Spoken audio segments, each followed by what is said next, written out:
चलो बेटा अगे करते हैं। तो अपने को जोड़ा मीन डेविएशन का एक क्वेश्चन है, तो उस बाद 7th प्रॉपर्टी है। मैं 7th प्रॉपर्टी कराउन लगा राजे। जड़ियाँ थोड़िया बहुतियाँ अपने को रिजल्ट हैगे आ, तुसीं वो मैं जोड़े छड्डदा वो तुहाडे ते छड्ड रहा। ठीक है, जे ना होए मैनूं दस दिओ। ठीक है, मैं 7th प्रॉपर्टी कराउन लगा। ये फस्ट 4 कमूलेंट्स 163 पेज पर आ। फस्ट 4 कमूलेंट्स कैलकुलेट करने कहा गया। किमें कैलकुलेट करिए, देखो कमूलेंट्स की होंगे आ, मूवमेंट जनरेटिंग फंक्शन का derivative, sorry movement generating function के उपर लॉग अपलाई हो जाता होंगे। So movement generating function binomial का की होंगे, ये तुहानूं याद होना चाहिए हमेशा। ये ना हो भी पेपर च यही भुल जाओ, फिर कमूलेंट्स की कढोगे। उस तो बाद के एक्स टी नूं आपां कमूलेंट कहने होंगे आ, किवें आउंदा हुंदा, लॉग अपलाई हो जाता होंगे मूवमेंट जनरेटिंग फंक्शन के उत्ते। ठीक है, सो लॉग अपलाई इत्थे कर दो, की आऊगा क्यू प्लस पी ई दी टी वो पावर एन। एन हुण मूहरे आ गया, लॉग क्यू पी ई दी टी। ठीक है जी।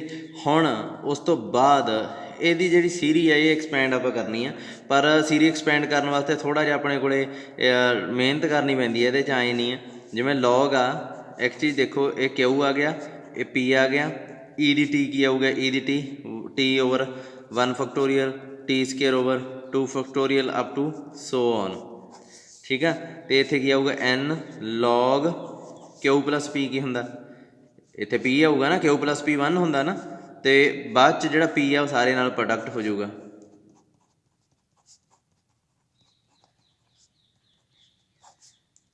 हुण जिहड़ा ए आ गया 1, ये सारा दा सारा आ गया एक्स की जगह ते, तो लॉग 1 प्लस एक्स का जिहड़ा फार्मूला वो तुहानूं पता ही है की हुंदा। सो आपां खोल लैंदे आ।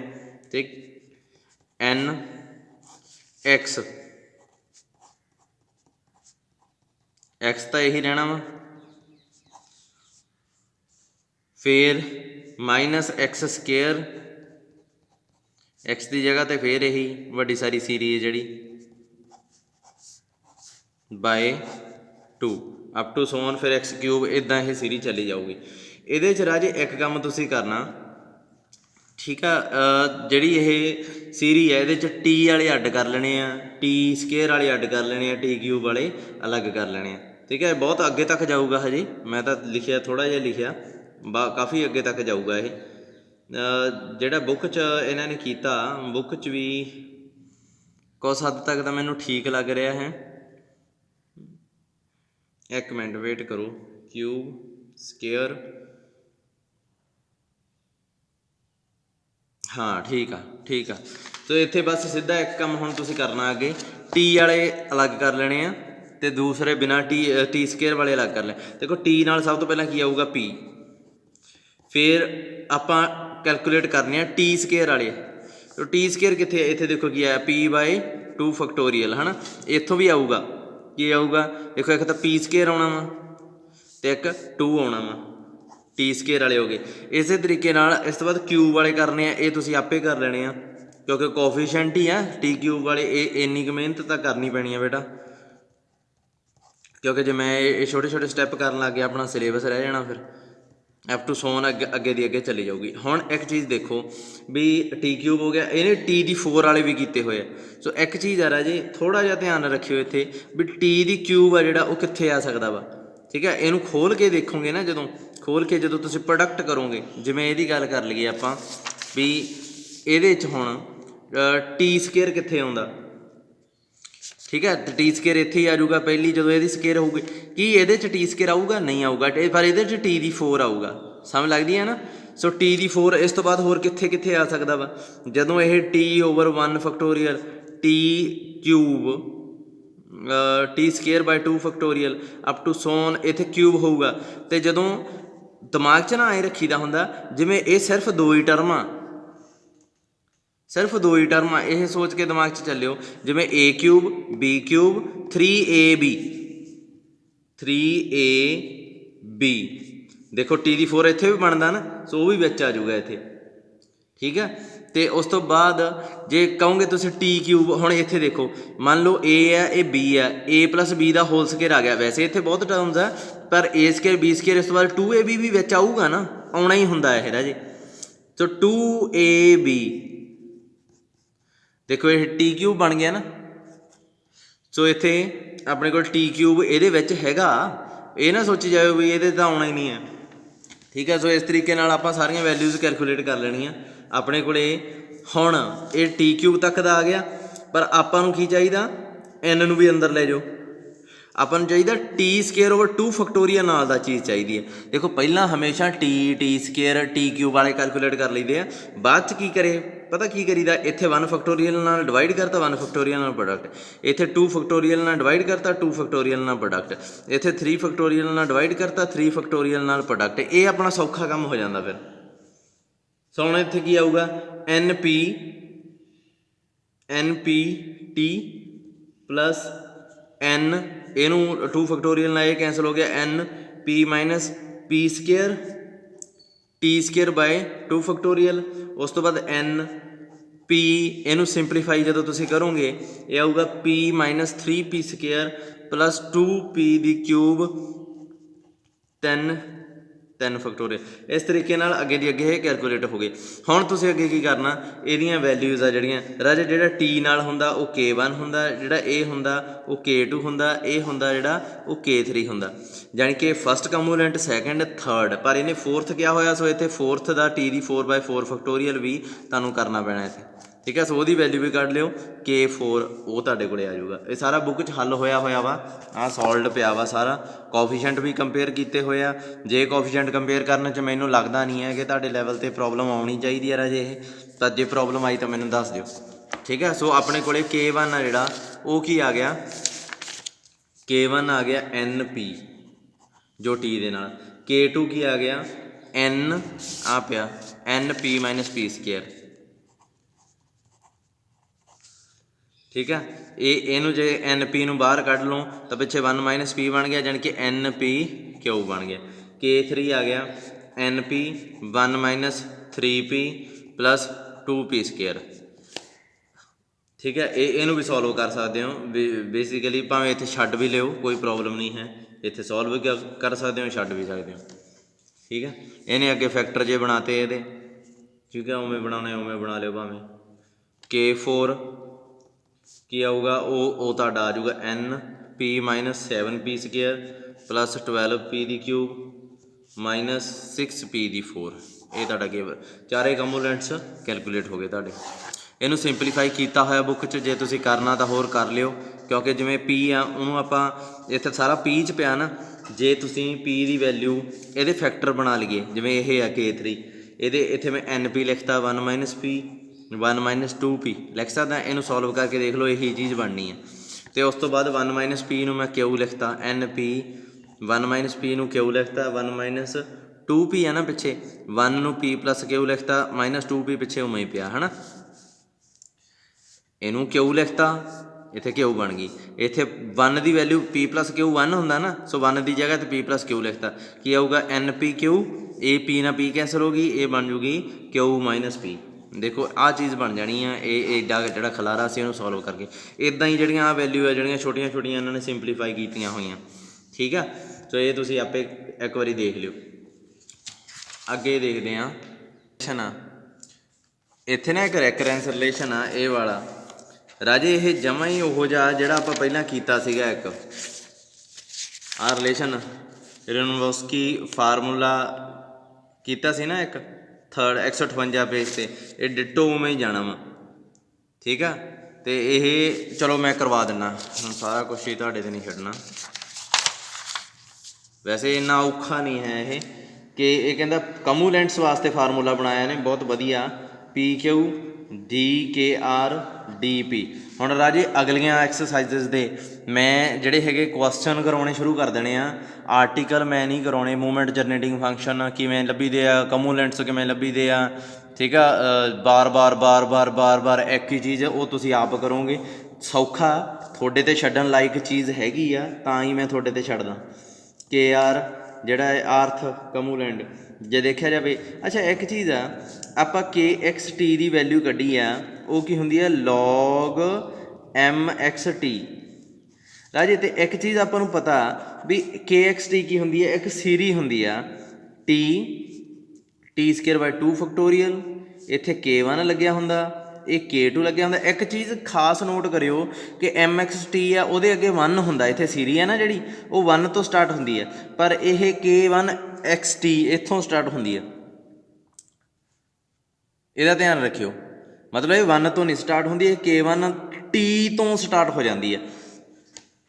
बस इन्ना क फर्क आता है अप टू सोन ये आ जाऊगा KR T दी R ओवर R फैक्टोरियल, क्योंकि 1 एक कॉन्सटेंट ही होंदा, सो इत्थे भी कोई प्रॉब्लम नहीं आऊगी। जे मैं इहदा R बार डेरीवेटिव करूँगा राजे, जे मैं 1 बार डेरीवेटिव करूँगा, जे इत्थे कोई 1 लग्या भी होंदा ਉਹਦਾ कोई सीगा ਉਹਨੇ 0 ही बन जाना सीगा, जे नहीं लग्या तां भी 0 ही आ। सो ਇਹਦਾ मतलब की है कि R ਇਹਦਾ डेरीवेटिव करना विद रिस्पैक्ट टू T किहदा KXT ਦਾ किन्नी बार R बार, ਤਾਂ ਆਪਣੇ ਕੋਲੇ ਜੋ ਬਚੂਗਾ ਬਾਅਦ ਚ T ਨੂੰ 0 ਪੁੱਟ ਕਰ ਦੂੰਗਾ ਤਾਂ ਆਪਣੇ ਕੋਲੇ ਕੀ ਰਹਿ ਜਾਂਦਾ ਹੁੰਦਾ, coefficient of T the R bye R factorial. तो ये सोचण की लोड़ नहीं भी ये KXT आ MXT आ या कुछ भी आ, ये पक्का फार्मूला ये जोड़े मैं ये लिखिया ना बॉक्स च, यह आ जोड़ा भी कोई भी सीरी लिखी हुई आ, जे वह T दी R ओवर R फैक्टोरियल का कोफीशेंट कढ़ना तो वह R बार डेरीवेटिव कर देता होंदा, पर सीरी शर्त यह आ भी यह जी होवे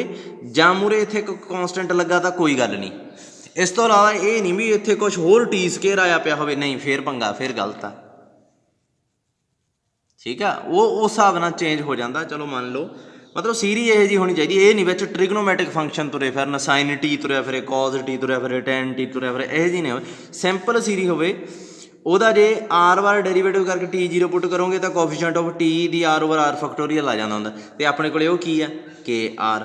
ठीक है, सो हुण ये KR आ जिहड़ा ਉਹਦਾ एक होर डेरीवेटिव करना आपां, मतलब KR तो आपां नूं पता ही है KR की आउंदा।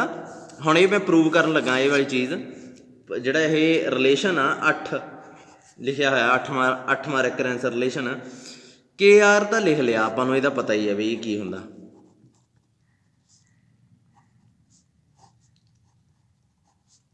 लॉग MXT जानी कि KT का आर्थ डेरीवेटिव हुंदा ते T नूं की पुट कीता हुंदा 0, ये तो लिख लिया। पर हुण मैं डेरीवेटिव किहदा करना, आ देखो ये DKR ओवर DP, मतलब ਇਹਦਾ विद रिस्पैक्ट टू P करना, किवें करिए,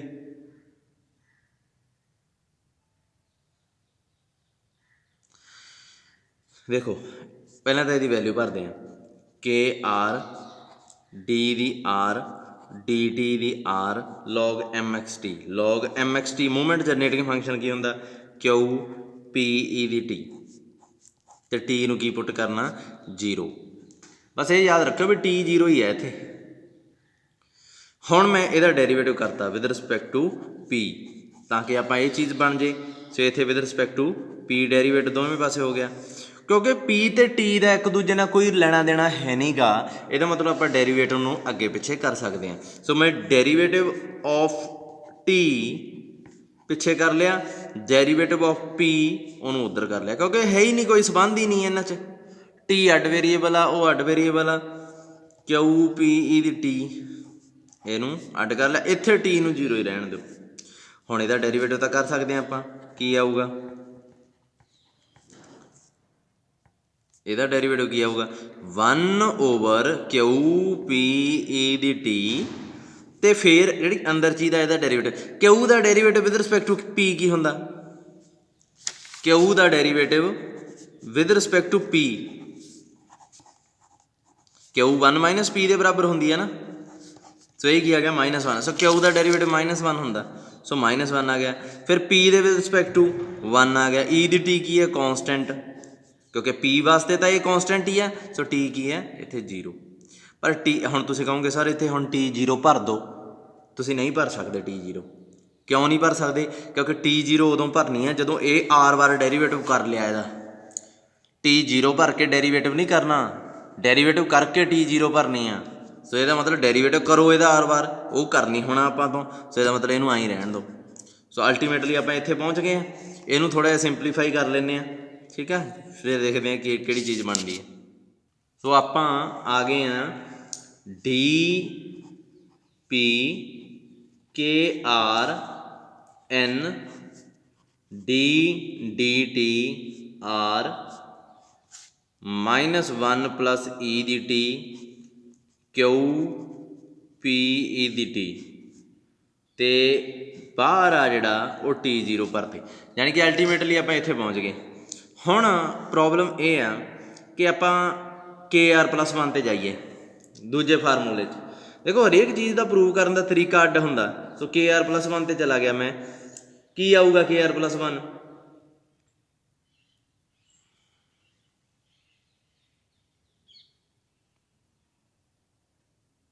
n ਆ ਜਿਹੜਾ, n ਦੀ ਵੈਸੇ ਲੋੜ ਨਹੀਂ ਸੀ, ਇਹ ਬੁੱਕ ਵਾਲਾ n ਲਾ ਰਿਹਾ।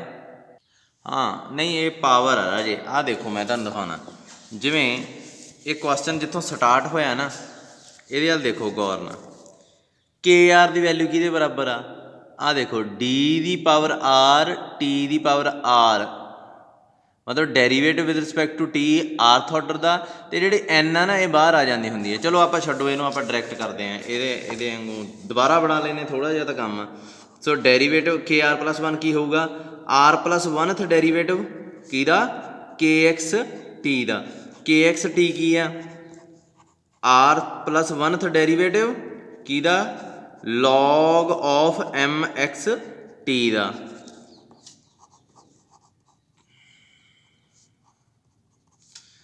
ਤੇ log mxt ਕੀ ਹੈ? QPE ਦੀ t, ਤੇ ਇਹਦੇ ਉੱਪਰ ਕੀ ਸੀਗਾ mxt ਦੀ? n। ਇਹੀ ਸੀ ਨਾ। ਇਹ ਜਿਹੜਾ n ਇਹ ਮੂਹਰੇ ਆਉਂਦਾ, ਮੈਂ ਇਹੀ ਸੋਚ ਰਿਹਾ ਸੀ n ਕਿੱਥੋਂ ਆ ਜਾਂਦਾ। ਸੋ ਇਹ n ਅੱਗੇ ਆ ਜਾਊਗਾ r+1, ਇੱਥੇ r+1, ਇਹ n ਮੂਹਰੇ ਆ ਗਿਆ log Q plus PE ਦੀ t, ਇਹ ਆਪਣੇ ਕੋਲ ਬਚ ਗਿਆ। ਫਿਰ ਅਗਲੇ ਸਟੈਪ 'ਚ n ਬਾਹਰ ਆ ਜਾਊਗਾ r+1 log Q plus PE ਦੀ t, ਆਪਣੇ ਕੋਲ ਇਹ ਬਚ ਗਿਆ। ਇੱਕ ਹੋਰ ਚੀਜ਼ ਸੀਗੀ, t ਨੂੰ 0 ਭਰਨਾ।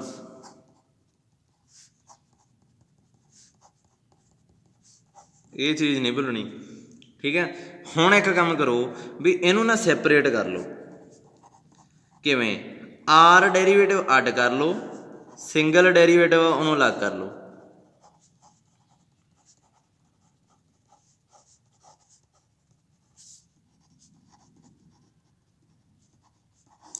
ਕੀ ਆਊਗਾ?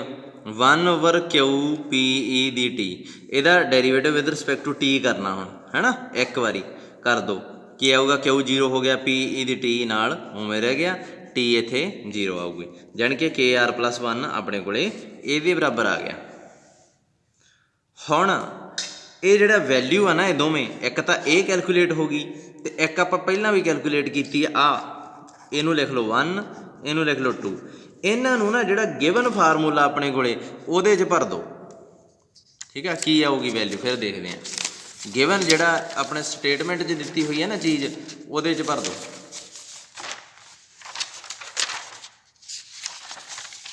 ਜਿਵੇਂ ਆਪਾਂ ਨੂੰ ਦਿੱਤਾ ਹੋਇਆ KR+1 = PQ DKR DP, ਇਹੀ ਸ਼ੋ ਕਰਨਾ ਨਾ। ਇਹਨੂੰ ਇੱਧਰ ਲੈ ਆਓ ਅਤੇ ਇੱਥੇ ਪਾ ਦਿਓ ਨੈਗੇਟਿਵ, ਠੀਕ ਹੈ। ਇਹਨੂੰ ਆਪਾਂ 0 ਦੇ ਬਰਾਬਰ ਸ਼ੋ ਕਰ ਦਿੰਦੇ ਹਾਂ, ਆਪਣਾ ਪ੍ਰੂਫ ਹੋ ਜਾਊਗਾ। ਸੋ ਇਹ 0 ਦੇ ਬਰਾਬਰ ਸ਼ੋ ਕਰਨ ਵਾਸਤੇ ਕੀ ਕੀਤਾ? ਇਹਦੀ ਵੈਲਿਊ ਭਰੋ। KR+1 ਕੀ ਆਇਆ ਹੋਇਆ? ਆਹ ਵੇਖੋ ਹੁਣੇ ਕੱਢਿਆ ਜਿਹੜਾ ਆਪਾਂ, n d t ਦੀ power r 1 plus Q PE ਦੀ t PE ਦੀ t 0 minus PQ, ਇਹਦੀ ਵੈਲਿਊ ਕੀ ਆਈ ਸੀਗੀ? n d t ਦੀ ਪਾਵਰ r ਡੈਰੀਵੇਟਿਵ -1 e ਦੀ t Q PE ਦੀ t ਆ ਗਿਆ 0। ਹੁਣ ਇਹਨੂੰ ਸੋਲਵ ਕਰੋ, ਕੀ ਇਹ 0 ਬਣਦਾ? ਤੁਹਾਡੇ ਬੁੱਕ ਵਾਲੇ ਨੇ ਵੀ ਸੋਲਵ ਕੀਤਾ ਹੋਇਆ। ਇਹ ਆ ਜਾਊਗਾ NP, ਇੱਥੋਂ ਆ ਗਿਆ KR+1, NP ਆਉਂਦਾ ਨਾ ਕਿ NQ ਆਉਂਦਾ?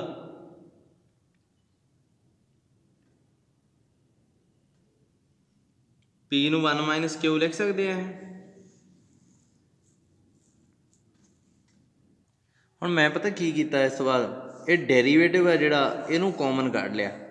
ਤੇ ਬਾਕੀ ਸਾਰਾ ਜਿਹੜਾ ਹੈਗਾ ਉਹ ਇਕੱਠਾ ਇੱਕ ਪਾਸੇ ਕਰ ਲਿਆ, ਜਾਣੀ ਕਿ ਇਹਨੂੰ ਪ੍ਰੋਡਕਟ ਕਰਕੇ NP E ਦੀ T ਇਹ ਬਣ ਗਿਆ, ਇਹ ਇੱਥੇ ਲਿਖ ਲਿਆ, ਇਹ ਮਾਈਨਸ ਹੈ NPQ ਨੂੰ ਪ੍ਰੋਡਕਟ ਕਰਤੀ, ਠੀਕ ਆ, ਕਿਹਦੇ ਨਾਲ, ਇਹਦੇ ਨਾਲ, ਉਹ ਇੱਥੇ ਲਿਖ ਲਿਆ। ਹੁਣ ਇਹਨੂੰ ਸਿੰਪਲੀਫਾਈ ਕਰਕੇ ਦੇਖੋ ਰਾਜੇ, ਇਹਨੂੰ ਆਪਾਂ ਨਾ ਕੋਈ ਕੌਂਸਟੈਂਟ ਪ੍ਰੂਵ ਕਰਨਾ। ਜੇ ਕੌਂਸਟੈਂਟ ਪ੍ਰੂਵ ਹੋ ਗਿਆ 2 3 4 5 ਇਹ ਜਿਹਾ, ਤਾਂ ਇਹ 0 ਬਣ ਜੂ, ਕਿਉਂਕਿ ਜੀ ਕੌਂਸਟੈਂਟ ਦਾ ਡੈਰੀਵੇਟਿਵ ਆ ਜਿਹੜਾ ਉਹ ਆਪਣੇ ਕੋਲੇ ਮਤਲਬ T ਗੈਪ ਕਰਨੀ ਆ ਉੱਤੋਂ ਨਹੀਂ, ਸਾਰੇ ਚੋਂ ਕੀ ਆਊਗਾ ਇਹ NP E ਦੀ T ਪਲੱਸ NPQ, ਇਹਨੂੰ ਪ੍ਰੋਡਕਟ ਕਰੋ ਮਾਈਨਸ NPQ E ਦੀ T, T0। ਕੀ ਇਹ ਉੱਪਰਲਾ ਤੇ ਨੀਚੇ ਵਾਲਾ ਜਾਂ ਤਾਂ ਇਹ ਹੋ ਜਾਣ ਸੇਮ, ਬਸ T ਨਹੀਂ ਹੋਣਾ ਚਾਹੀਦਾ ਇਹਦੇ 'ਚ। ਸੋ ਮੈਨੂੰ ਲੱਗਦਾ ਹੋ ਤਾਂ ਜਾਊਗਾ, Q ਦੀ ਵੈਲਿਊ ਭਰ ਲਓ NP E ਦੀ T, ਜਿੱਥੇ ਜਿੱਥੇ Q ਆ ਨਾ NP1 minus P minus NP1 minus P E ਦੀ T, Q plus P E ਦੀ T, T ਕੀ ਆ 0, NP E ਦੀ T NP E ਦੀ T ਇਹ ਕੈਂਸਲ ਹੋਊਗਾ। ਹੁਣ ਵਾਹਵਾ ਚੀਜ਼ਾਂ ਨਹੀਂ, Q ਨੀਚੇ ਵੀ ਹੈਗਾ, ਚਲੋ ਕੋਈ ਨਾ ਦੇਖੀ ਜਾਂਦੀ ਆ।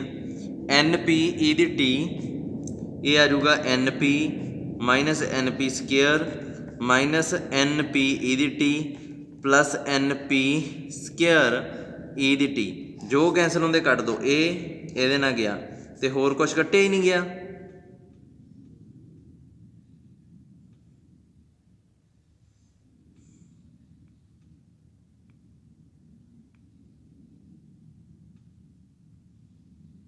ਜੇ ਇੱਥੇ NP, ਹਾਂ NP ਬਾਹਰ ਆ ਜੇ, ਜਾਣੀ ਕਿ ਅੰਦਰ ਕੁਛ ਵੀ ਰਹਿ ਜੇ ਪਰ T ਨਾ ਰਵੇ, ਬਸ ਆਪਾਂ ਇਹ ਚਾਹੁੰਦੇ ਹਾਂ। ਲੰਮਾ ਚੱਲੂਗਾ ਕੰਮ, ਫਿਰ ਵੀ ਆਪਾਂ ਦੇਖਦੇ ਹਾਂ ਕੁਛ ਹੱਲ ਹੈਗਾ ਇਹਦਾ। T0 ਚਲੋ ਆਪਣੇ ਕੋਲ ਫਿਲਹਾਲ ਇਹ ਚੀਜ਼ ਬਣ ਗਈ ਹੈ ਨਾ। ਹੋਰ ਸਿੰਪਲੀਫਾਈ ਕਰਦੇ ਚਲੋ ਇਹਨੂੰ, ਇਹ ਆ ਜਾਊਗਾ NP minus NP square plus NP square E ਦੀ T, QP E ਦੀ T, NP ਕਾਮਨ ਕੱਢੋ ਇਹਦੇ ਚੋਂ, ਫਿਰ ਸ਼ਾਇਦ ਆਪਾਂ ਨੂੰ ਕੁਛ ਦਿਸੇ। NP ਕਾਮਨ ਕੱਢਿਆ ਤੇ ਚ ਕੀ ਰਿਹਾ 1 ਮਾਈਨਸ P E ਦੀ T, ਲਓ ਬਣ ਗਈ ਗੱਲ। ਕਿਵੇਂ ਬਣ ਗਈ? ਡੈਰੀਵੇਟਿਵ ਆਫ ਕਿਹਦਾ ਬਣ ਗਿਆ ਇਹ, ਇੱਥੇ NP ਰਹਿ ਗਿਆ, 1 ਮਾਈਨਸ P ਕੀ ਹੁੰਦਾ Q, P ਦੀ T ਕੀ ਹੁੰਦਾ P E ਦੀ T ਹੋਈ, ਇਹ ਕੀ ਨੀਚੇ ਆ Q ਤੇ ਨਾਲ ਕੀ ਪਿਆ P E ਦੀ T, ਇੱਥੇ ਕੀ ਆ ਗਿਆ T0, ਇਹ ਇਹਦੇ ਨਾਲ ਕੱਟ ਦਿਓ, ਦੇਖੋ ਕੀ ਬਚਿਆ NP ਰਹਿ ਗਿਆ ਅੰਦਰ, T0। ਹੁਣ NP 'ਚ N 'ਚ T ਹੈਗਾ ਨਾ, P 'ਚ T ਹੈਗਾ ਨਾ, ਸੋ ਆਨਸਰ ਕੀ ਆਊਗਾ 0, ਤੇ ਇੱਥੇ ਕੀ ਆਊਗਾ T0। ਹੁਣ 0 'ਚ 0 ਭਰੋਂਗੇ ਤਾਂ 0 ਹੀ ਆਊਗਾ। ਸੋ ਇਹਦਾ ਮਤਲਬ KR plus 1 minus PQ DKR DP ਕੀ ਆ ਗਿਆ 0। ਅਗਲੇ ਸਟੈਪ 'ਚ ਇਹਨੂੰ ਦੂਜੇ ਪਾਸੇ ਲੈ ਜਾਓ, ਤੁਹਾਡਾ ਜਿਹੜਾ ਇਹ ਰੈਕਰੈਂਸ ਰਿਲੇਸ਼ਨ ਬਣ ਗਿਆ। ਰਾਜੇ ਮੈਂ 2 ਕਮੂਲੈਂਟ ਲੱਭ ਕੇ ਦਿਖਾ ਦੇਣਾ ਤੁਹਾਨੂੰ ਉੱਥੇ ਪਤਾ ਲੱਗ ਜੂਗਾ ਵੀ ਇਹ ਫਾਰਮੂਲਾ ਵਰਤੀਦਾ ਕਿਵੇਂ ਆ। ਤੇ ਪੁਰਾਣਾ ਜਿਹੜਾ ਇੱਕ ਹੋਰ ਫਾਰਮੂਲਾ ਸੀਗਾ ਪਹਿਲਾਂ ਆਪਾਂ ਕੀਤਾ ਉਹ ਮੂਵਮੈਂਟਸ ਕੈਲਕੂਲੇਟ ਕਰਨ ਵਾਸਤੇ, ਕੀ ਨਾਂ ਸੀ ਉਹਦਾ ਮੈਂ ਫੇਰ ਭੁੱਲ ਜਾਂਦਾ, ਰੇਨਵੋਸਕੀ ਕੁਛ ਇਹੋ ਜਿਹਾ ਨਾਂ ਸੀਗਾ।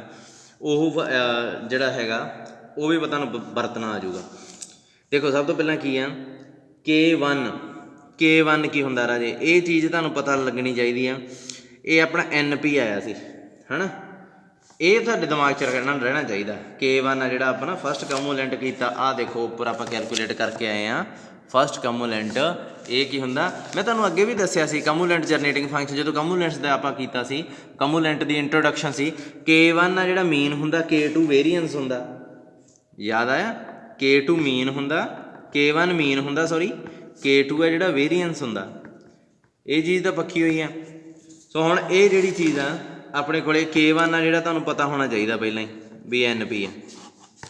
K2 ਆ ਜਿਹੜਾ ਉਹ ਕੈਲਕੂਲੇਟ ਕਰ ਲੈਂਦੇ ਆ। ਆਪਣਾ ਜਿਹੜਾ ਫਾਰਮੂਲਾ ਹੈ ਕੀ ਹੈ KR ਪਲੱਸ 1, ਤਾਂ ਕੀ ਆਊਗਾ PQ DKR DP, ਇਹੀ ਦਿੱਤਾ ਨਾ ਰੈਕਰੈਂਸ ਰਿਲੇਸ਼ਨ। ਅੱਛਾ R ਦੀ ਵੈਲਿਊ ਇੱਥੇ 1 ਭਰ ਦਿਓ, ਇੱਥੇ ਕੀ ਆਊਗਾ PQ DK1 D K2 calculate करना की आऊगा PQ D DP K1 की वैल्यू इत्थे भर दो की बन गया देखो PQ P ਦੇ with respect to derivative NP ਦਾ ਕਰੋਗੇ ਕੀ ਆਊਗਾ N ਸਿਰਫ ਕੀ ਬਣ ਗਿਆ NPQ ਦੇਖੋ K2 ਕੈਲਕੂਲੇਟ ਹੋ ਗਿਆ ਨਾ ਆ ਗਿਆ NPQ ਆਈ ਹੁਣ K3 ਕੈਲਕੂਲੇਟ ਕਰ ਲੈਣਾ ਫਾਰਮੂਲੇ 'ਚ ਪੁੱਟ ਕਰ ਦੇਣਾ ਤੁਸੀਂ ਆਪੇ ਕਰ ਲਿਓ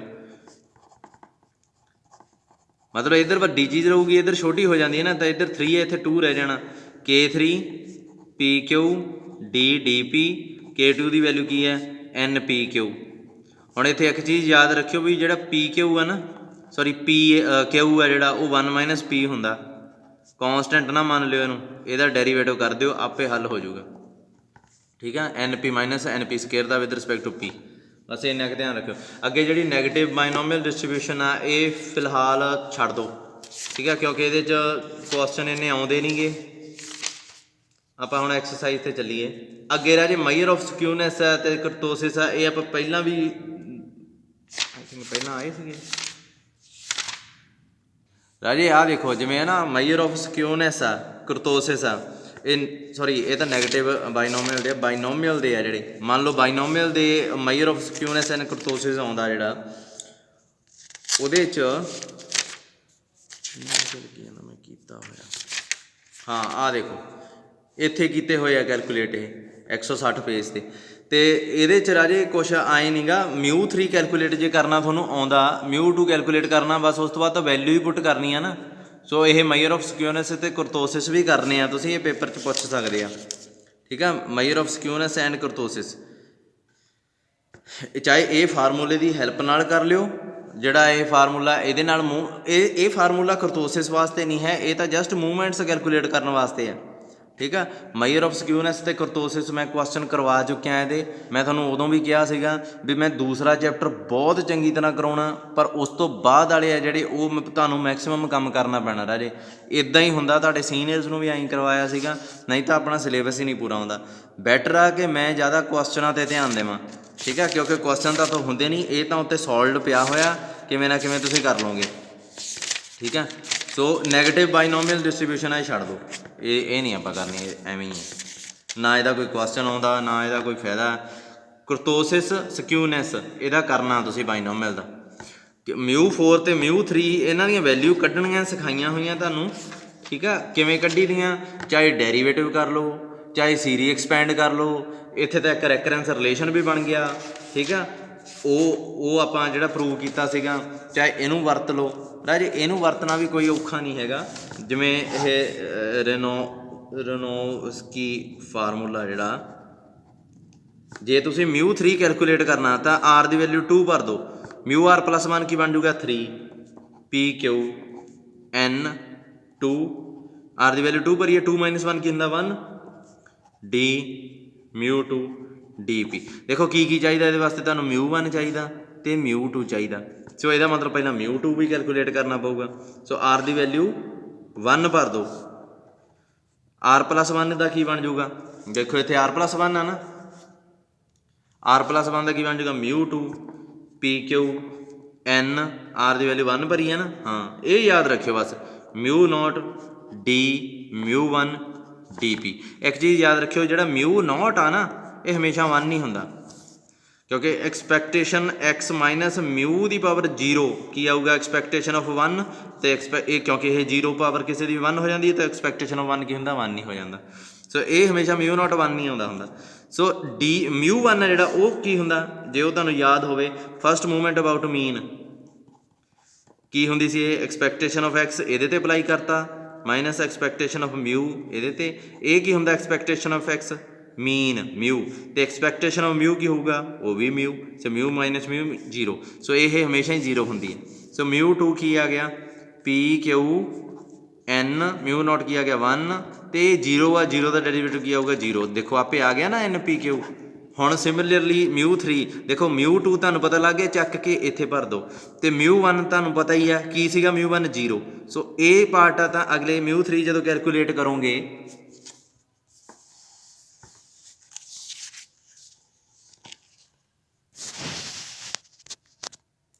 मैं लगता थोड़ी जी वीडियो नीचे हो गया सीगा फोन मैं थोड़ा जिहा दस दिना देखो राजे ए μ1 कैलकुलेट होया μ1 ਕੀ ਹੁੰਦਾ ਫਸਟ ਮੂਵਮੈਂਟ ਅਬਾਊਟ ਮੀਨ, ਇਹਦੀ ਪਾਵਰ ਇੱਥੇ 1 ਰੱਖ ਦੀ ਹੁੰਦੀ ਹੈ। ਅਤੇ ਇਹ ਕੀ ਹੋਊਗਾ ਐਕਸਪੈਕਟੇਸ਼ਨ ਆਫ ਐਕਸ ਅਪਲਾਈ ਹੋ ਗਿਆ, ਅਤੇ expectation of mu, expectation of x ਮਤਲਬ ਦੋਵਾਂ ਦੇ ਅਪਲਾਈ ਹੋ ਗਿਆ। ਐਕਸਪੈਕਟੇਸ਼ਨ ਆਫ ਐਕਸ ਕੀ ਹੁੰਦਾ ਉਹ ਤਾਂ ਮਿਊ ਹੀ ਹੁੰਦਾ, ਅਤੇ ਐਕਸਪੈਕਟੇਸ਼ਨ ਆਫ ਮਿਊ ਕੀ ਹੁੰਦਾ ਉਹ ਵੀ ਮਿਊ ਹੀ ਹੁੰਦੀ ਹੈ। ਮਿਊ ਮਾਈਨਸ ਮਿਊ 0 ਹੋ ਗਿਆ, ਜਾਣੀ ਕਿ μ1 ਹਮੇਸ਼ਾ ਹੀ 0 ਹੁੰਦੀ ਹੈ, ਬਸ ਇਹ ਰੱਟਾ ਹੀ ਮਾਰ ਲਓ। μ1 ਡੈਸ਼ ਨਹੀਂ ਕਹਿ ਰਿਹਾ ਮੈਂ, ਇਕੱਲਾ μ1 ਕਹਿ ਰਿਹਾ। ਸੋ ਇੱਥੇ μ1 ਤਾਂ 0 ਹੀ ਆਉਣੀ ਆ ਹੈ ਨਾ। ਅਤੇ μ2 ਆਪਾਂ ਨੂੰ ਪਤਾ ਨਹੀਂ ਸੀ ਹਜੇ, ਇੱਥੋਂ ਮੈਂ μ2 ਵਾਸਤੇ ਫਾਰਮੂਲਾ ਕੱਢਣ ਵਾਸਤੇ ਕੀ ਕੀਤਾ, ਫਿਰ ਆਰ ਦੀ ਵੈਲਿਊ 1 ਭਰਤੀ। ਠੀਕ ਆ, ਕਿਹਦੇ 'ਚ, ਇਹਦੇ 'ਚ, ਆਹ ਫਾਰਮੂਲੇ 'ਚ। ਠੀਕ ਆ, ਸੋ ਇੱਥੇ ਕੀ ਆ ਜਾਊਗਾ, ਆਰ ਦੀ ਵੈਲਿਊ 1 ਭਰੀ, ਇੱਥੇ 2 ਆ ਜਾਊਗਾ, ਇੱਥੇ ਨੋਟ ਆ ਜਾਊਗਾ, ਇੱਥੇ μ1 ਆ ਜਾਊਗਾ। ਰਾਜੇ μ0 ਆ ਜਿਹੜਾ ਹਮੇਸ਼ਾ 1 ਹੁੰਦਾ। ਠੀਕ ਆ, μ0 ਆ ਜਿਹੜਾ ਹਮੇਸ਼ਾ 1 ਹੁੰਦਾ। ਇੱਥੇ ਮੈਂ ਐਕਸਪੈਂਡ ਕੀਤਾ ਸੀ, ਇਹ ਤਾਂ ਦੱਸ ਹੀ ਗਿਆ ਹੋਣਾ। ਸੋ μ0 1 ਆ ਗਿਆ। ਡੈਰੀਵੇਟਿਵ ਆਫ μ1 ਓਬਵੀਅਸਲੀ μ1 ਕਿਉਂਕਿ 0 ਹੁੰਦਾ ਉਹਦਾ ਡੈਰੀਵੇਟਿਵ ਕੀ ਹੋ ਜਾਊਗਾ 0। ਸੋ μ2 ਕੀ ਆ ਗਿਆ NPQ। ਹੁਣ ਚੱਕ ਕੇ NPQ ਇੱਥੇ ਭਰ ਦਿਓ ਅਤੇ μ3 ਆ ਜਾਊਗਾ। ਜੇ μ2 ਵੀ ਕੈਲਕੂਲੇਟ, ਜਾਣੀ ਕਿ ਸਭ ਤੋਂ ਪਹਿਲਾਂ ਇੱਕ ਚੀਜ਼ ਯਾਦ ਰੱਖਿਓ, ਇੱਕ ਸਿਸਟਮ 'ਚ ਕੈਲਕੂਲੇਟ ਹੁੰਦੀਆਂ ਇਹ ਰੈਕਰੈਂਸ ਰਿਲੇਸ਼ਨ ਦਾ ਮਤਲਬ ਹੀ ਇਹ ਹੁੰਦਾ ਕਿ ਸਭ ਤੋਂ ਪਹਿਲਾਂ μ1 ਕੈਲਕੂਲੇਟ ਕਰੋਗੇ, ਫਿਰ μ2 ਕੈਲਕੂਲੇਟ ਕਰੋਗੇ। ਹੁਣ μ1 ਅਤੇ μ2 ਦੋਵੇਂ ਤੁਹਾਡੇ ਕੋਲ ਹੈਗੀਆਂ ਤਾਂ ਦੇਖੋ μ3 ਕੈਲਕੂਲੇਟ ਹੋ ਜਾਊਗਾ। ਅਗਲੇ ਫਾਰਮੂਲੇ 'ਚ ਜਦੋਂ μ4 ਕੈਲਕੂਲੇਟ ਕਰਨਾ ਨਾ, ਉਹਦੇ 'ਚ ਤੁਹਾਨੂੰ μ2 ਅਤੇ μ3 ਦੀ ਲੋੜ ਪਊਗੀ। ਮਤਲਬ ਇਹ ਇੱਕ ਸਟੈਪ ਅੱਗੇ ਜਾਇਆ ਜਾਂਦਾ ਹੁੰਦਾ ਇਹਨਾਂ ਫਾਰਮੂਲਿਆਂ 'ਚ, ਚਾਹੇ ਇਹ ਕਮੂਲੈਂਟ ਵਾਲਾ ਫਾਰਮੂਲਾ ਜਿਹੜਾ ਹੁਣ ਅੱਜ ਆਪਾਂ ਪ੍ਰੂਵ ਕੀਤਾ, ਚਾਹੇ ਇਹ ਕੀਤਾ, ਇੱਕੋ ਹੀ ਗੱਲ ਹੁੰਦੀ ਦੋਵਾਂ 'ਚ। ਠੀਕ ਹੈ, ਸੋ ਇੱਥੇ ਤੁਸੀਂ μ4 ਤੱਕ ਸਾਰੀਆਂ ਮੂਵਮੈਂਟ ਕੈਲਕੂਲੇਟ ਕਰਕੇ ਸਕਿਊਨੈਸ ਅਤੇ ਕਰਟੋਸਿਸ ਕੱਢ ਲੈਣਾ। ਇੱਕ ਚੀਜ਼ ਯਾਦ ਰੱਖਿਓ ਕਿ P ਆ ਜਿਹੜਾ ਉਹ 1 - Q ਹੁੰਦਾ ਅਤੇ Q 1 - P ਹੁੰਦਾ। ਇੱਥੇ ਇਹ ਚੀਜ਼ ਕਨਫਿਊਜ਼ ਕਰੂਗੀ ਤੁਹਾਨੂੰ ਜੇ ਕੀਤੀ ਤਾਂ। ਠੀਕ ਹੈ, ਚਲੋ ਅੱਗੇ ਦੇਖਦੇ ਹਾਂ। ਦੇਖੋ ਹੁਣ ਕੁਐਸਚਨ ਕਰੀਏ। ਮੇਰਾ ਜ਼ਿਆਦਾ ਧਿਆਨ ਰਾਜੇ ਇਹ ਸਾਰੀਆਂ ਐਕਸਰਸਾਈਜ਼ਾਂ 'ਚ ਕੁਐਸਚਨਾਂ 'ਤੇ ਹੀ ਰਹਿਣਾ ਵਾ। ਕੁਐਸਚਨ ਨੰਬਰ 3 ਹੈ ਐਕਸਰਸਾਈਜ਼ ਦਾ 3A ਐਕਸਰਸਾਈਜ਼ ਦੇ ਕੁਐਸਚਨ ਹੀ ਆਪਾਂ ਜ਼ਿਆਦਾ ਕਰਨੇ ਆ। ਇਹਦੇ ਜਿਹੜਾ ਸੋਲਵਡ ਪਾਰਟ ਆ ਹੈ ਨਾ, ਉਹ ਮੈਂ ਜ਼ਿਆਦਾਤਰ ਹੁਣ ਤੁਹਾਡੇ 'ਤੇ ਛੱਡਣਾ ਇਹਦਾ, ਕਿਉਂਕਿ ਇੱਕ ਵਾਰੀ ਮੈਂ ਇੱਦਾਂ ਹੀ ਕੀਤਾ ਸੀਗਾ, ਸੋਲਵਡ ਪਾਰਟ 'ਤੇ ਥੋੜ੍ਹਾ ਜਿਹਾ ਜ਼ਿਆਦਾ ਟਾਈਮ ਦੇਤਾ ਅਤੇ ਪੇਪਰ 'ਚ ਆ ਕੇ ਐਕਸਰਸਾਈਜ਼ ਦੇ ਕੁਐਸਚਨ ਅਤੇ ਉਹ ਬੱਚਿਆਂ ਤੋਂ ਹੈਂਡਲ ਹੀ ਨਹੀਂ ਹੋਏ। ਉਦੋਂ ਮੈਕਸੀਮਮ ਸਪਲੀਆਂ ਆਈਆਂ ਸੀ। ਫਿਰ ਮੈਂ ਬਾਅਦ 'ਚ ਇਹ ਚੀਜ਼ ਸੋਚੀ ਵੀ ਜਿਹੜਾ ਸੋਲਵਡ ਪਾਰਟ ਆ, ਜੇ ਮੈਂ ਸੈਕਿੰਡ ਚੈਪਟਰ ਬਹੁਤ ਵਧੀਆ ਕਰਵਾ ਦਿੰਦਾ ਤੁਹਾਨੂੰ, ਅਤੇ ਉਦੋਂ ਬਾਅਦ ਥੋੜ੍ਹਾ ਹਿੰਟ ਦੇ ਕੇ ਸੋਲਵਡ ਪਾਰਟ ਕਰਵਾਵਾਂ ਅਤੇ ਐਕਸਰਸਾਈਜ਼ ਦੇ ਕੁਐਸਚਨ ਤੁਹਾਨੂੰ ਮੈਕਸੀਮਮ ਕਰਵਾ ਦਾਂ, ਅਤੇ ਇਹਦੇ ਨਾਲ ਫਾਇਦਾ ਹੋ ਸਕਦਾ ਤੁਹਾਨੂੰ। ਸੋ ਕੁਐਸਚਨ 3 ਹੈ, ਸਟੇਟਮੈਂਟ ਆ ਜਿਹੜੀ ਬੁੱਕ ਤੋਂ ਦੇਖ ਲਓ, ਬੁੱਕ ਖੋਲ੍ਹ ਲਿਆ ਕਰੋ ਨਾਲ। ਠੀਕ ਹੈ, ਮੈਂ ਇੱਥੇ ਲਿਖਣੀ ਨਹੀਂ ਹੈ ਸਟੇਟਮੈਂਟ। ਇਹ ਡਾਈ ਇਜ਼ ਥਰੋਨ 6 ਟਾਈਮਸ, ਮਤਲਬ 6 ਵਾਰੀ ਇੱਕ ਡਾਈ ਨੂੰ ਥਰੋ ਕੀਤਾ ਗਿਆ। If getting an odd number is a success, what is the probability. ਮਤਲਬ ਇੱਕ ਔਡ ਨੰਬਰ ਜੇ ਉੱਪਰ ਸ਼ੋ ਹੁੰਦਾ ਤਾਂ ਉਹਨੂੰ ਸਕਸੈਸ ਮੰਨਿਆ ਜਾਂਦਾ। ਤਾਂ ਵਟ is the probability of 5 success, ਫਿਰ ਉਸ ਤੋਂ ਬਾਅਦ ਐਟ ਲੀਸਟ 5, ਫਿਰ ਐਟ ਮੋਸਟ 5। ਇਹ ਚੀਜ਼ ਅੱਡ ਅੱਡ ਆ ਜਾਊਗਾ। ਸਭ ਤੋਂ ਪਹਿਲਾਂ ਜਿੱਥੇ ਸਕਸੈਸ ਅਤੇ ਫੇਲੀਅਰ ਦੀ ਗੱਲ ਆ ਗਈ, ਇਹਦਾ ਮਤਲਬ ਤੁਹਾਡੀ ਜਿਹੜੀ ਪ੍ਰੋਬੇਬਿਲਿਟੀ ਹੈ ਇਹ ਬਣ ਗਈ ਬਾਈਨੋਮੀਅਲ, ਕਿਉਂਕਿ ਸਕਸੈਸ ਅਤੇ ਫੇਲੀਅਰ ਦੀ ਗੱਲ ਇੱਕ ਤਾਂ ਇਹਦੇ 'ਚ ਆਉਂਦੀ ਆ ਬਾਈਨੋਮੀਅਲ 'ਚ, ਇੱਕ ਆਉਂਦੀ ਹੈ ਜਿਓਮੈਟ੍ਰਿਕ 'ਚ। ਪਰ ਜਿਹੜੀ ਜਿਓਮੈਟ੍ਰਿਕ ਹੁੰਦੀ ਆ ਉਹਦੇ 'ਚ ਪਤਾ ਕੀ ਹੁੰਦਾ, ਉਹਦੇ ਕੁਐਸਚਨ ਇਸ ਤਰ੍ਹਾਂ ਦੇ ਹੁੰਦੇ ਆ, ਧਿਆਨ ਨਾਲ ਸੁਣੋ। ਜਿਵੇਂ ਪਹਿਲੀ ਸਕਸੈਸ ਆਉਣ ਤੋਂ ਪਹਿਲਾਂ ਕਿੰਨੀ ਵਾਰ ਫੇਲ ਹੋਏ, ਪਹਿਲੀ ਸਕਸੈਸ ਮਿਲਣ ਤੋਂ ਪਹਿਲਾਂ ਕਿੰਨੀ ਵਾਰ ਫੇਲ ਹੋਏ। 10 ਵਾਰ ਫੇਲ ਹੋਏ, 11 ਵਾਰ ਫੇਲ ਹੋਏ, 20 ਵਾਰੀ ਫੇਲ ਹੋਏ, 30 ਵਾਰੀ ਫੇਲ ਹੋਏ। ਅਤੇ ਇਹ ਐਕਸ ਦੀਆਂ ਵੈਲਿਊ ਆ ਜਿਹੜੀਆਂ, ਮਤਲਬ ਨੰਬਰ ਆਫ ਟਰਾਇਲਸ ਬਾਰੇ ਗੱਲ ਹੀ ਨਹੀਂ ਕਰਦਾ ਉਹ। ਸਕਸੈਸ ਅਤੇ ਫੇਲੀਅਰ ਦੀ ਗੱਲ ਹੁੰਦੀ ਹੈ, ਪਰ ਟੋਟਲ ਨੰਬਰ ਆਫ ਟਰਾਇਲ ਦੀ ਗੱਲ ਨਹੀਂ ਕਰਦਾ। ਜੇ ਮੈਂ ਤੁਹਾਨੂੰ ਦਿਖਾਵਾਂ ਨਾ ਇੱਥੇ ਜਿਓਮੈਟ੍ਰਿਕ ਡਿਸਟਰੀਬਿਊਸ਼ਨ, ਮੈਨੂੰ ਪਤਾ, ਆਹ ਲਓ ਅਗਲੀ ਆ ਗਈ, Bernoulli sequence of trials. Let x denote the number of failure. ਆਹ ਦੇਖੋ ਐਕਸ ਆ ਨਾ, ਜਿਹੜਾ ਐਕਸ ਦੀ ਵੈਲਿਊ ਦੇਖੋ 0 1 2, x denote the number of failure ਬਣ ਜਾਂਦਾ ਐਕਸ, ਨੰਬਰ ਆਫ ਫੇਲੀਅਰ। ਦੇਖੋ ਇਹ ਫੇਲ ਹੋਣ ਦੀ ਪ੍ਰੋਬੇਬਿਲਿਟੀ ਕੀ ਹੈ, ਕਿਊ। ਮੰਨ ਲਓ ਜੇ ਮੈਂ ਕਹਿੰਦਾ 4 ਵਾਰ ਫੇਲ ਹੋ ਕੇ ਫੇਰ ਪਾਸ ਹੋਇਆ ਤਾਂ ਕੀ ਆ ਗਿਆ, ਕਿਊ ਦੀ ਪਾਵਰ 4 ਹੈ ਨਾ। ਜੇ 5 ਵਾਰ ਫੇਲ ਹੋਇਆ, ਕਿਊ ਦੀ ਪਾਵਰ 5। ਜੇ ਐਕਸ ਵਾਰ ਫੇਲ ਹੋਇਆ, ਕਿਊ ਦੀ ਪਾਵਰ XP। ਸੋ ਇਸੇ ਨੂੰ ਹੀ ਇਹ ਪ੍ਰੋਬੇਬਿਲਿਟੀ ਫੰਕਸ਼ਨ ਕਹਿ ਦਿੰਦੇ ਆ। ਜਾਣੀ ਕਿ ਐਕਸ ਹੁੰਦਾ ਉੱਥੇ ਨੰਬਰ ਆਫ ਫੇਲੀਅਰ, ਵੀ ਪਹਿਲੀ ਸਕਸੈਸ ਮਿਲਣ ਤੋਂ ਪਹਿਲਾਂ, proceeding first success, number of failure proceeding first success. ਇੱਕ ਤਾਂ ਸਕਸੈਸ ਫੇਲੀਅਰ ਦੀ ਗੱਲ ਜਿਓਮੈਟ੍ਰਿਕ ਡਿਸਟਰੀਬਿਊਸ਼ਨ 'ਚ ਹੋਊਗੀ, ਪਰ ਇੱਥੇ ਗੱਲ ਇਹ ਆ ਵੀ ਉੱਥੇ ਫੇਲੀਅਰ ਦੀ ਗੱਲ ਤਾਂ ਹੁੰਦੀ ਆ, ਪਰ ਨੰਬਰ ਆਫ ਟਰਾਇਲਸ ਦੀ ਗੱਲ ਨਹੀਂ ਹੁੰਦੀ, ਕਿੰਨੀ ਵਾਰ ਟਰਾਈ ਕੀਤਾ ਗਿਆ। ਇੱਥੇ ਉਹ ਹੁੰਦੀ ਆ ਬਾਈਨੋਮੀਅਲ 'ਚ। ਦੇਖੋ ਇਹਨੇ ਕੀ ਆ, number of dice is thrown 6 times and after that ਕੀ ਕਰਦਾ, ਉਹ ਪੁੱਛਦਾ ਕਿ ਸਕਸੈਸ ਕਿੰਨੀ ਆ, ਤੇ ਇਹਦਾ ਮਤਲਬ ਕੀ ਹੈ, ਬਾਈਨੋਮੀਅਲ ਡਿਸਟ੍ਰੀਬਿਊਸ਼ਨ ਆ ਗਈ। ਸੋ ਇੱਥੇ ਸੋਲਿਊਸ਼ਨ ਆਪਾਂ ਇਹਦਾ ਕਰਨ ਲੱਗੇ ਹਾਂ। ਸਭ ਤੋਂ ਪਹਿਲਾਂ n ਆ ਜਿਹੜਾ ਨੰਬਰ ਆਫ ਟਰਾਇਲਸ,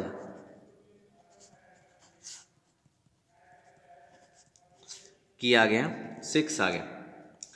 x ਜਿਹੜਾ x is equal to x, ਇਹ ਹਮੇਸ਼ਾ ਹੀ ਆਪਾਂ ਕੀ ਮੰਨਿਆ ਕਰਨਾ, success, number of success. x denotes the number of success।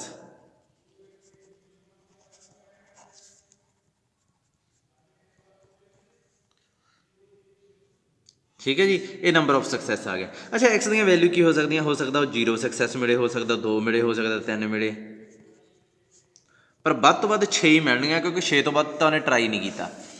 उस तो बाद ਆਪਾਂ ਕੀ ਕਰਨਾ, small p, probability of success, probability of success ਕੀ ਆਊਗੀ, ਪ੍ਰੋਬੇਬਿਲਿਟੀ ਆਫ ਸਕਸੈਸ। ਸਕਸੈਸ ਕਿਹਨੂੰ ਮੰਨਦਾ ਇਹ, getting an odd number. Odd number ਜੇ ਤੁਹਾਨੂੰ ਮਿਲਦਾ ਤਾਂ ਉਹ ਤੁਹਾਡੀ ਸਕਸੈਸ ਹੈ, ਮਤਲਬ 1 3 5, ਇਹ ਸਕਸੈਸ ਹੈ। ਜਾਣੀ ਕਿ ਜਾਂ ਤਾਂ 1 ਆ ਜੇ, ਹੁਣ 1 ਤੇ 3 ਇਕੱਠਾ ਤਾਂ ਆ ਨਹੀਂ ਸਕਦਾ, ਇਹਦਾ ਮਤਲਬ ਇੱਥੇ ਮੈਂ ਸਮ ਪਾ ਸਕਦਾ। ਸਮ ਲੱਗਦੀ ਆ, 1 ਤੇ 3 ਤੇ 5 ਇਕੱਠੇ ਤਾਂ ਆ ਹੀ ਨਹੀਂ ਸਕਦੇ। ਕੋਈ ਐਂ ਥੋੜ੍ਹੀ ਆ ਵੀ ਹੈਡ ਟੌਸ ਕੀਤਾ ਤੇ ਪਹਿਲੀ ਵਾਰ ਹੈਡ, ਦੂਸਰੀ ਵਾਰ, ਮਤਲਬ ਉੱਥੇ ਵੀ ਆਪਾਂ ਨਾ ਥੋੜ੍ਹਾ ਜਿਹਾ ਇਹ ਫਰਕ ਹੁੰਦਾ। ਜਿਵੇਂ ਚਲੋ ਜੇ ਕੋਈ ਕੁਐਸਚਨ ਆਇਆ ਫਿਰ ਤੁਹਾਨੂੰ ਮੈਂ ਉੱਥੇ ਸਮਝਾਊਂਗਾ। ਇੰਟਰਸੈਕਸ਼ਨ ਇੱਥੇ ਕੌਮੇ ਪਾਤੇ ਆ ਇਹਨਾਂ ਨੇ, ਤੇ ਇੱਥੇ ਮਤਲਬ ਇਹਦਾ ਇਹੀ ਇੰਟਰਸੈਕਸ਼ਨ ਹੀ ਆ, ਠੀਕ ਹੈ। ਮਤਲਬ ਇਹ ਹੈ ਕਿ ਜਾਂ ਤਾਂ 1 ਆ ਜੇ, ਸੌਰੀ ਇੰਟਰਸੈਕਸ਼ਨ ਨਹੀਂ, ਮੇਰਾ ਕਹਿਣ ਦਾ ਮਤਲਬ ਸੀਗਾ ਯੂਨੀਅਨ। ਜਦੋਂ ਇੱਥੇ ਇਹ ਕੇਸ ਆਉਂਦਾ ਨਾ, ਇਹਦਾ ਮਤਲਬ ਹੁੰਦਾ ਯੂਨੀਅਨ। ਜਾਂ 1 ਆ ਜੇ ਤਾਂ ਵੀ ਸਕਸੈਸ ਆ, ਜਾਂ 3 ਆ ਜੇ ਤਾਂ ਵੀ ਸਕਸੈਸ ਆ, ਜਾਂ 5 ਆ ਜੇ ਤਾਂ ਵੀ ਸਕਸੈਸ ਆ। ਸੌਰੀ ਮੈਂ ਇੰਟਰਸੈਕਸ਼ਨ ਕਹਿਤਾ, ਇੰਟਰਸੈਕਸ਼ਨ ਨਹੀਂ ਹੁੰਦੀ ਇਹ, ਕਿਉਂਕਿ ਜੇ ਇੰਟਰਸੈਕਸ਼ਨ ਹੁੰਦੀ ਇੱਥੇ ਪ੍ਰੋਡਕਟ ਹੋ ਜਾਣੀ ਸੀ ਨਾ। ਸਮ ਕਿਉਂ ਬਣਿਆ ਇਹ, ਕਿਉਂਕਿ ਇਹ ਔਰ ਆ, ਇਹ ਕੌਮੇ ਪਾਏ ਹੋਏ ਆ ਨਾ, ਜੇ ਕੌਮੇ ਦਾ ਮਤਲਬ ਇੱਥੇ ਯੂਨੀਅਨ ਹੋਊਗਾ, ਠੀਕ ਹੈ। ਜਿਵੇਂ ਆਪਾਂ ਕਹਿ ਦਿੰਦੇ ਨਾ, ਜਿਵੇਂ ਮੰਨ ਲਓ ਇਹ ਚੀਜ਼ ਲਿਖੀ ਹੁੰਦੀ ਮੈਂ 1 3 5, ਇਹਦਾ ਮਤਲਬ ਕੀ ਬਣ ਜਾਣਾ ਸੀਗਾ, ਪਹਿਲੀ ਵਾਰ ਥਰੋ ਕੀਤਾ 1, ਦੂਸਰੀ ਵਾਰ 3, ਤੀਸਰੀ ਵਾਰ 5। ਜੇ ਮੈਂ ਲਿਖਦਾ ਇਹਨੂੰ 1 5 3, ਇਹਦਾ ਬਣਨਾ ਸੀ ਪਹਿਲੀ ਵਾਰ 1, ਦੂਜੀ ਵਾਰ 5, ਤੀਜੀ ਵਾਰ 3। ਇਹ ਆ ਜਿਹੜਾ ਇਹ ਥੋੜ੍ਹਾ ਜਿਹਾ ਡਿਫਰੈਂਟ ਆ ਰਿਹਾ ਜੀ, ਇਹ ਚੀਜ਼ ਨਹੀਂ ਹੈਗੀ, ਠੀਕ ਹੈ। ਜਿਵੇਂ ਕੋਈ ਕਹੇ ਹੁਣ ਸਰ 1 3 5, ਇਹਦੀ ਪ੍ਰੋਬੇਬਿਲਿਟੀ ਦੱਸ ਕਿੰਨੀ ਆਉਂਦੀ ਹੈ। ਮਤਲਬ ਇੱਕ ਡਾਈ ਨੂੰ 3 ਵਾਰ ਥਰੋ ਕੀਤਾ, ਪਹਿਲਾ ਨੰਬਰ 1 ਸ਼ੋ ਹੋਵੇ, ਦੂਸਰੀ ਵਾਰ ਨੰਬਰ 3 ਸ਼ੋ ਹੋਵੇ, ਤੀਸਰੀ ਵਾਰ ਨੰਬਰ 5 ਸ਼ੋ ਹੋਵੇ, ਤਾਂ ਇਹਦੀ ਪ੍ਰੋਬੇਬਿਲਿਟੀ ਉਹੀ ਹੈ, ਪ੍ਰੋਬੇਬਿਲਿਟੀ 1 ਦੀ, ਪ੍ਰੋਬੇਬਿਲਿਟੀ 3 ਦੀ, ਪ੍ਰੋਬੇਬਿਲਿਟੀ 5 ਦੀ। ਇਹਨੂੰ ਪ੍ਰੋਡਕਟ ਕਰ ਦਿਓ, ਇਹ ਆਊਗਾ 1/6, ਇਹ ਆਊਗਾ 1/6, ਇਹ ਆਊਗਾ 1/6, ਇਹ ਆਗਾ 1/216। ਇਹ ਤਾਂ ਉਹੀ ਆ, ਪਰ ਇਹ ਡਿਫਰੈਂਟ ਆ, ਇੱਥੇ ਕੌਮੇ ਪਾਏ ਹੋਏ ਵਿੱਚ। ਇਹਦਾ ਮਤਲਬ ਕੀ ਹੈ, ਇਹਦਾ ਮਤਲਬ ਇਹ ਆ ਵੀ ਪਹਿਲੀ ਵਾਰ ਸਿੱਟੀ 1, ਫਿਰ ਸਿੱਟੀ ਸੈਕਿੰਡ ਪੋਜੀਸ਼ਨ ਤੇ ਸਿੱਟੀ 3, ਮਤਲਬ 1 3 5 is not equal to 1 5 3।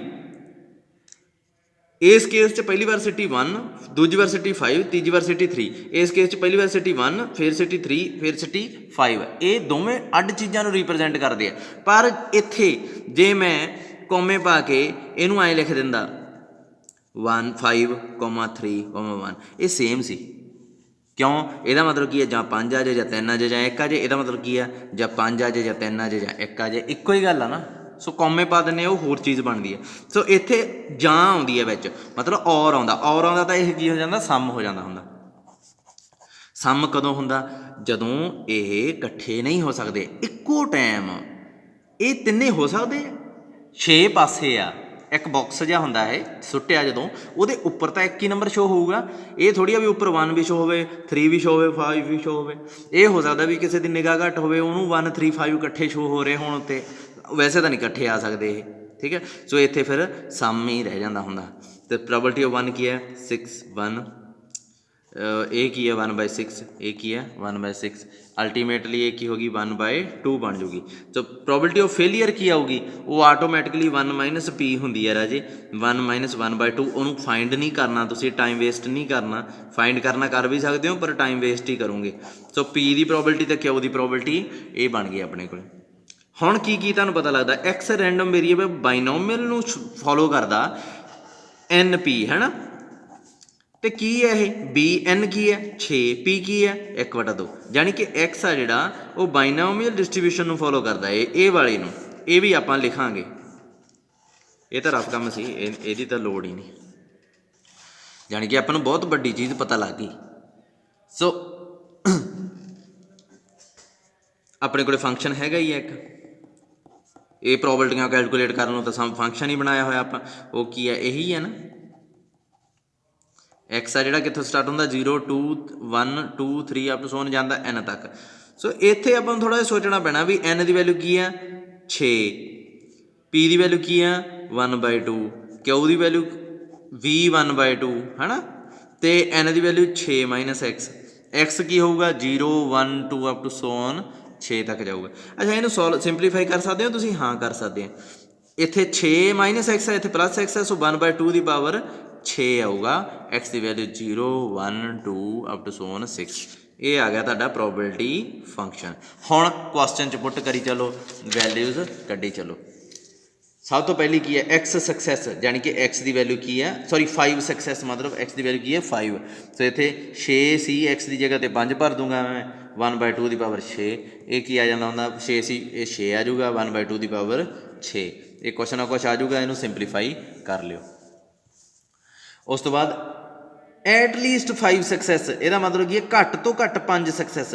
x success ਨੂੰ ਰਿਪਰਜੈਂਟ ਕਰਦਾ, ਇਹਦਾ ਮਤਲਬ ਘੱਟ ਤੋਂ ਘੱਟ 5 ਹੋਣ ਹੀ ਹੋਣ।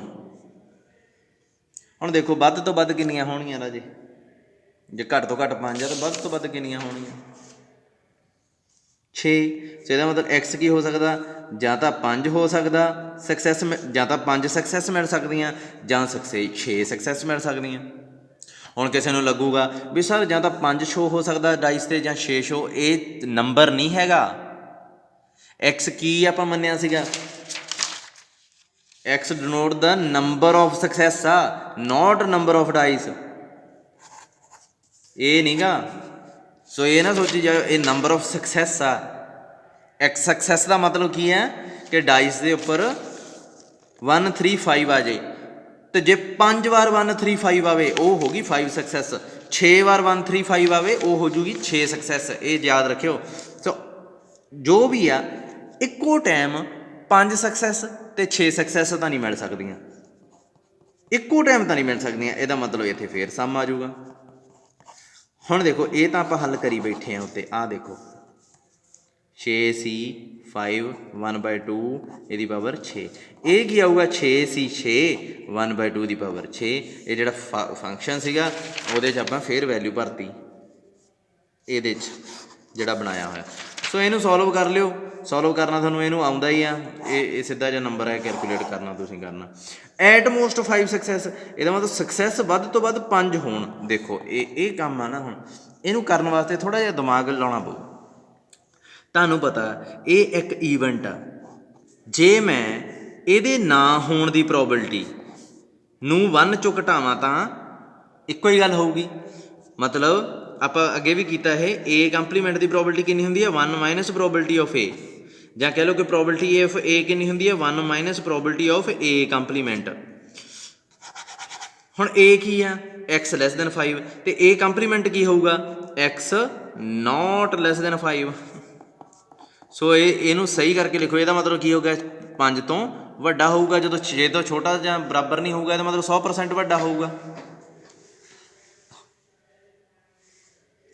ਅੱਛਾ ਹੁਣ x ਕੀ ਹੋ ਸਕਦਾ 5 ਤੋਂ ਵੱਡਾ, ਓਬਵੀਅਸਲੀ 6, ਬਸ ਹੋਰ ਕੁਛ ਹੈ ਹੀ ਨਹੀਂ। ਹੁਣ ਤੁਸੀਂ ਕਹੋਗੇ ਸਰ 5 ਵੀ ਲਾਉਣਾ, ਕਿਉਂ ਲਾਉਣਾ? ਆਹ ਦੇਖੋ ਗ੍ਰੇਟਰ ਆ ਸਟ੍ਰਿਕਟਲੀ। ਸੋ 1 - 6 ਸੀ 6 ਹੈ ਨਾ, 1/2 ਦੀ ਪਾਵਰ 6। ਉਹ ਜਿਹੜਾ ਫੰਕਸ਼ਨ ਆਪਾਂ ਲਿਖਿਆ ਸੀਗਾ ਉਹਦੇ 'ਚੋਂ ਇਹਦੀ ਵੈਲਿਊ ਕੱਢ ਲਈ। ਇੱਥੇ ਕਿਵੇਂ x ਸਮਾਲ x ਦੀ ਜਗ੍ਹਾ 'ਤੇ 6 ਭਰਤਾ ਅਤੇ ਆਪਣੇ ਕੋਲ ਆਹ ਵੈਲਿਊ ਆ ਜਾਊਗੀ। ਅਤੇ ਇਹਨੂੰ ਫਿਰ ਤੁਸੀਂ ਕੈਲਕੂਲੇਟ ਕਰਨਾ, ਉਹ ਦੇਖ ਲਿਓ ਹੁਣ ਕਿਵੇਂ ਕਰਦਾ। ਠੀਕ ਆ, ਮੈਂ ਹੋਰ ਕੁਐਸਚਨ ਦੇਖਦਾ ਕੋਈ। ਦੇਖੋ ਕੁਐਸਚਨ ਆ ਨਾ ਜਿਹੜਾ ਅਗਲਾ ਕੁਐਸਚਨ ਆ ਜਿਹੜਾ, ਦੇਖੋ 5ਵਾਂ ਕੁਐਸਚਨ। ਸਟੇਟਮੈਂਟ ਪੜ੍ਹੋ ਇਹਦੀ, ਆਪਦੀ ਬੁੱਕ 'ਤੇ ਪੜ੍ਹੋ ਮੇਰੇ ਨਾਲ ਨਾਲ। There is a group of 10 families, each having 5 children, of which 2 are boys 3 are girls। ਮਤਲਬ 10 ਪਰਿਵਾਰ ਆ, ਉਹਨਾਂ 'ਚ 5 ਬੱਚੇ ਆ ਅਤੇ ਹਰੇਕ ਕੋਲੇ 5 ਬੱਚੇ ਆ। ਮਤਲਬ ਤੇ ਪੰਜਾਂ ਚੋਂ 2 ਮੁੰਡੇ ਆ 3 ਕੁੜੀਆਂ। 1 child is selected from each family, ਮਤਲਬ ਇੱਕ ਬੱਚਾ ਸਿਲੈਕਟ ਕਰਨਾ ਆਪਾਂ ਹਰੇਕ ਫੈਮਿਲੀ ਚੋਂ। ਹੁਣ ਆਪੇ ਹੀ ਆਪਦਾ ਸੈਟਅਪ ਕਰ ਲਓ ਦਿਮਾਗ 'ਚ ਕਿ ਹਰੇਕ ਫੈਮਿਲੀ ਕੋਲ ਬੱਚੇ ਕਿੰਨੇ ਆ 5, 2 ਮੁੰਡੇ ਆ 3 ਕੁੜੀਆਂ, ਉਹਨਾਂ ਚੋਂ ਇੱਕ ਸਿਲੈਕਟ ਕਰਨਾ। ਓਕੇ ਹੋ ਗਿਆ। ਅੱਛਾ then each child of family being equally likely to be selected, ਮਤਲਬ ਉਹਨਾਂ ਨਾਲ ਕੋਈ ਵਿਤਕਰਾ ਨਹੀਂ ਕਰਨਾ, ਆਪਾਂ ਇੱਕੋ ਤਰੀਕੇ ਨਾਲ ਸਿਲੈਕਟ ਕਰਨੇ। Find the probability that among the 10 children so selected. 10 ਆਪਾਂ ਅੱਛਾ ਹਰੇਕ ਫੈਮਿਲੀ 'ਚੋਂ ਇੱਕ ਬੱਚਾ ਸਿਲੈਕਟ ਕਰਨਾ ਨਾ, ਕੁੱਲ ਫੈਮਲੀਆਂ ਕਿੰਨੀਆਂ 10, ਸੋ ਇਹਦਾ ਮਤਲਬ ਕੀ ਹੈ 10 ਬੱਚੇ ਸਿਲੈਕਟ ਹੋ ਗਏ। ਦੇਰ ਆਰ 5 ਐਗਜ਼ੈਕਟਲੀ 5 ਗਰਲਸ। ਅੱਛਾ ਹੁਣ ਇਹ ਲੰਮਾ ਚੌੜਾ ਕੰਮ ਹੋ ਗਿਆ। ਸਭ ਤੋਂ ਪਹਿਲਾਂ ਤਾਂ ਨਾ ਤਾਂ ਇਹਨੇ ਸਕਸੈਸ ਦੱਸਿਆ, ਹੁਣ ਇੱਥੇ ਕਨਫਿਊਜ਼ਨ ਇਹ ਆ ਜਾਂਦੀ ਆ ਕਿ ਬੱਚੇ ਇਹ ਸੋਚਦੇ ਆ ਵੀ ਇਹ ਬਾਇਨੋਮੀਅਲ ਦਾ ਕੁਐਸਚਨ ਹੈ ਜਾਂ ਨਹੀਂ। ਤੁਸੀਂ ਥੋੜ੍ਹਾ ਜਿਹਾ ਪੇਪਰ ਦੇ ਪੁਆਇੰਟ ਆਫ ਵਿਊ ਤੋਂ ਦੇਖੋ ਵੀ ਤੁਸੀਂ ਪੇਪਰ 'ਚ ਬੈਠੇ ਹੋ ਹੈ ਨਾ, ਉੱਥੇ ਇਹ ਕੁਐਸਚਨ ਆ ਗਿਆ ਤੇ ਤੁਹਾਨੂੰ ਕੌਣ ਦੱਸੂ ਬਈ ਇਹ ਬਾਇਨੋਮੀਅਲ ਦਾ, ਇਹ ਪੋਇਜ਼ਨ ਦਾ, ਇਹ ਯੂਨੀਫਾਰਮ ਦਾ, ਇਹ ਜਮੈਟ੍ਰਿਕ ਦਾ, ਬਹੁਤ ਡਿਸਟਰੀਬਿਊਸ਼ਨ ਆ, ਇਹ ਬਹੁਤ ਡਿਸਟਰੀਬਿਊਸ਼ਨ ਆ। ਮੈਂ ਗਿਣਨਾ ਹਜੇ ਕਰੀ ਚੱਲੋ, ਤੁਹਾਨੂੰ ਪਤਾ ਲੱਗੀ ਜਾਊਗਾ। ਅਤੇ ਹਰੇਕ ਨਾਲ ਦੇ ਕੁਐਸਚਨ ਆਉਣੇ ਆ, ਤੁਹਾਨੂੰ ਕਿਵੇਂ ਪਤਾ ਲੱਗੂਗਾ? ਸਭ ਤੋਂ ਪਹਿਲਾਂ ਇਹ ਵੇਖ ਲਈਦਾ ਹੁੰਦਾ ਬਈ ਸਕਸੈਸ ਵਾਲੀ ਨਾ ਅਸਲ 'ਚ ਫੀਲਿੰਗ ਜਿਹੀ ਆਉਂਦੀ ਹੁੰਦੀ ਆ ਆਪਾਂ ਨੂੰ ਵੀ ਇਹ ਸਫਲਤਾ ਮਿਲੂਗੀ ਨਹੀਂ ਮਿਲੂਗੀ। ਜਿਵੇਂ ਮੈਨੂੰ ਇੱਥੇ ਲਿਖੇ ਐਂਡ ਵਾਲੀ ਲਾਈਨ ਦੇਖੋ, ਦੇਰ ਆਰ ਐਗਜ਼ੈਕਟਲੀ 5 ਗਰਲਸ, ਮਤਲਬ 5 ਕੁੜੀਆਂ ਹੋਣ। ਕੁਛ ਇਹ ਨਹੀਂ ਲੱਗ ਰਿਹਾ ਵੀ ਇੱਕ ਕੁੜੀ ਨੂੰ ਸਿਲੈਕਟ ਕਰਨਾ ਇੱਕ ਸਕਸੈਸ ਦੇ ਬਰਾਬਰ ਆ ਅਤੇ ਉਹ 5 ਸਕਸੈਸ ਦੀ ਗੱਲ ਕਰ ਰਿਹਾ ਹੈ ਨਾ। ਜੇ ਇੱਕ ਲੜਕੀ ਨੂੰ ਸਿਲੈਕਟ ਕੀਤਾ ਜਾਂਦਾ, ਉਹਨੂੰ ਇੱਕ ਲੜਕੀ ਨੂੰ ਚੁਣਨਾ ਮੈਂ ਇੱਕ ਸਕਸੈਸ ਮੰਨਾਂ, ਤਾਂ 5 ਲੜਕੀਆਂ ਨੂੰ ਚੁਣਨਾ 5 ਸਕਸੈਸ ਹੋ ਗਈ। ਅਤੇ ਕੁਛ ਸਕਸੈਸ ਵਾਲਾ ਟੱਚ ਤਾਂ ਹੈ ਇਸ ਕੁਐਸਚਨ 'ਚ। ਉਸ ਤੋਂ ਬਾਅਦ ਹੋਰ ਕਿਹੜੀ ਚੀਜ਼ ਲੱਗ ਰਹੀ ਹੈ ਜਿਹੜੀ ਤੁਹਾਡਾ ਬਾਇਨੋਮੀਅਲ ਵਾਲਾ ਇਸ਼ਾਰਾ ਕਰਦੀ ਆ? 10 ਫੈਮਲੀਜ਼ ਹੈ ਹੈ ਨਾ, ਠੀਕ ਹੈ। ਅਤੇ ਬੱਚੇ ਕਿੰਨੇ ਸਿਲੈਕਟ ਕਰਨੇ? 10, ਠੀਕ ਹੈ। ਸੋ ਇੱਥੋਂ ਵੀ ਆਪਾਂ ਨੂੰ ਪਤਾ ਲੱਗਦਾ ਵੀ ਨੰਬਰ ਆਫ ਟਰਾਇਲਸ ਆ ਜਿਹੜੇ ਉਹ ਮੈਕਸੀਮਮ ਕਿੰਨੇ ਹੋ ਸਕਦੇ? 10 ਹੋ ਸਕਦੇ ਆ, ਕਿਉਂਕਿ ਇੱਕ ਸਿਲੈਕਟ ਕਰ ਲਿਆ, ਫਿਰ 2 ਸਿਲੈਕਟ ਕਰ ਲਿਆ, ਫਿਰ 3 ਸਿਲੈਕਟ ਕਰ ਲਿਆ, ਵੱਧ ਤੋਂ ਵੱਧ 10 ਹੀ ਸਿਲੈਕਟ ਕਰਨੇ ਆ। ਸੋ ਇਹ ਦੂਸਰਾ ਇਸ਼ਾਰਾ ਹੋ ਗਿਆ ਵੀ ਬਾਇਨੋਮੀਅਲ ਵਾਲਾ। ਸੋ ਇੰਨਾ ਹੀ ਬਹੁਤ ਹੁੰਦਾ ਆਪਾਂ ਨੂੰ, ਪ੍ਰੋਬੇਬਿਲਿਟੀ ਆਫ ਸਕਸੈਸ ਪਤਾ ਲੱਗ ਜੇ ਅਤੇ ਨੰਬਰ ਆਫ ਟਰਾਇਲਸ ਪਤਾ ਲੱਗ ਜੇ। ਸੋ ਇੱਥੇ ਇੱਕ ਚੀਜ਼ ਹੈ ਐਨ ਆ ਜਿਹੜਾ ਉਹ ਕੀ ਹੋ ਗਿਆ 10। ਕਿੰਨੀ ਵਾਰ ਟਰਾਈ ਕਰਨਾ? ਟਰਾਈ ਵਾਰੀ ਕਿੰਨੀ ਵਾਰ ਕਰਨਾ? ਮੇਰੀ ਗੱਲ ਸੁਣੋ, ਸਭ ਤੋਂ ਪਹਿਲਾਂ ਪਤਾ ਕੀ ਕਰੀਦਾ ਹੁੰਦਾ? ਐਨ ਨਹੀਂ ਲਿਖੀਦਾ, ਜਿਵੇਂ ਮੈਂ ਇੱਥੇ ਲਿਖ ਰਿਹਾ ਇਹ ਵੀ ਗਲਤੀ ਸੀਗੀ, ਨਹੀਂ ਲਿਖੀਦਾ ਹੁੰਦਾ। ਸਭ ਤੋਂ ਪਹਿਲਾਂ ਸਕਸੈਸ ਲੱਭੀ ਦੀ ਹੁੰਦੀ ਹੈ। ਮਨ 'ਚ ਬਿਠਾ ਲਓ ਵੀ ਇੱਕ ਤਰੀਕੇ ਨਾਲ ਤੁਹਾਨੂੰ ਜਸਟ ਸ਼ੱਕ ਹੋ ਰਹੀ ਹੈ ਇਹ ਚੀਜ਼ 'ਤੇ ਵੀ ਇਹ ਬਾਇਨੋਮੀਅਲ ਦਾ ਕੁਐਸਚਨ ਆ। ਮੰਨ ਲਓ ਤੁਸੀਂ ਰਫ ਕੰਮ ਕਰ ਰਹੇ ਹੋ। ਅੱਛਾ ਮੈਂ ਮੰਨ ਲਓ ਮੈਂ ਪੇਪਰ 'ਚ ਬੈਠਾ, ਮੈਂ ਕੀ ਕਰੂੰਗਾ? ਸਭ ਤੋਂ ਪਹਿਲਾਂ ਮੈਂ ਦੇਖੂੰਗਾ ਵੀ ਇਹਦੇ 'ਚ ਸਕਸੈਸ ਵਾਲੀ ਗੱਲ ਆ ਰਹੀ ਹੈ। ਹਾਂ ਮੈਨੂੰ ਲੱਗਿਆ ਵੀ ਲਾਸਟ ਵਾਲੀ ਲਾਈਨ ਤੋਂ ਸਕਸੈਸ ਵਾਲੀ ਗੱਲ ਆ ਰਹੀ ਹੈ, ਤਾਂ ਮੈਂ ਐਕਸ ਨੂੰ ਕੀ ਕਹੂੰਗਾ? X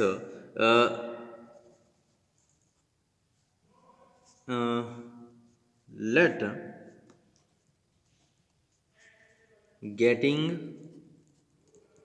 getting one girl is success, ਮਤਲਬ ਇੱਕ ਕੁੜੀ ਜੇ ਸਿਲੈਕਟ ਹੁੰਦੀ ਹੈ ਤਾਂ ਉਹ ਸਕਸੈਸ ਹੈ, ਠੀਕ ਹੈ। ਅਤੇ ਐਕਸ ਕੀ ਹੈ? ਇਹਨੂੰ ਮੰਨ ਲਓ ਨੰਬਰ ਆਫ ਸਕਸੈਸ। ਇਹ ਤਾਂ ਹਮੇਸ਼ਾ ਹੀ ਸੇਮ ਹੀ ਰਹਿੰਦਾ ਹੁੰਦਾ ਨੰਬਰ ਆਫ ਸਕਸੈਸ। ਇਹਦਾ ਮਤਲਬ ਕੀ ਹੈ? Number of girls, number of selected girls, ਜਿਹੜੀਆਂ ਆਪਾਂ ਗਰਲਸ ਸਿਲੈਕਟ ਕਰਨੀਆਂ। ਇਹ ਆਪੇ ਬਣ ਜਾਂਦਾ ਹੁੰਦਾ ਰਾਜੇ, ਇਹਦੇ ਬਾਰੇ ਆਪਾਂ ਨਹੀਂ ਵਿਚਾਰ ਕਰਦੇ। ਇੱਕ ਚੀਜ਼ ਫਿਕਸ ਰਹਿਣੀ ਆ ਵੀ ਐਕਸ ਆ ਜਿਹੜਾ ਨੰਬਰ ਆਫ ਸਕਸੈਸ ਹੁੰਦਾ।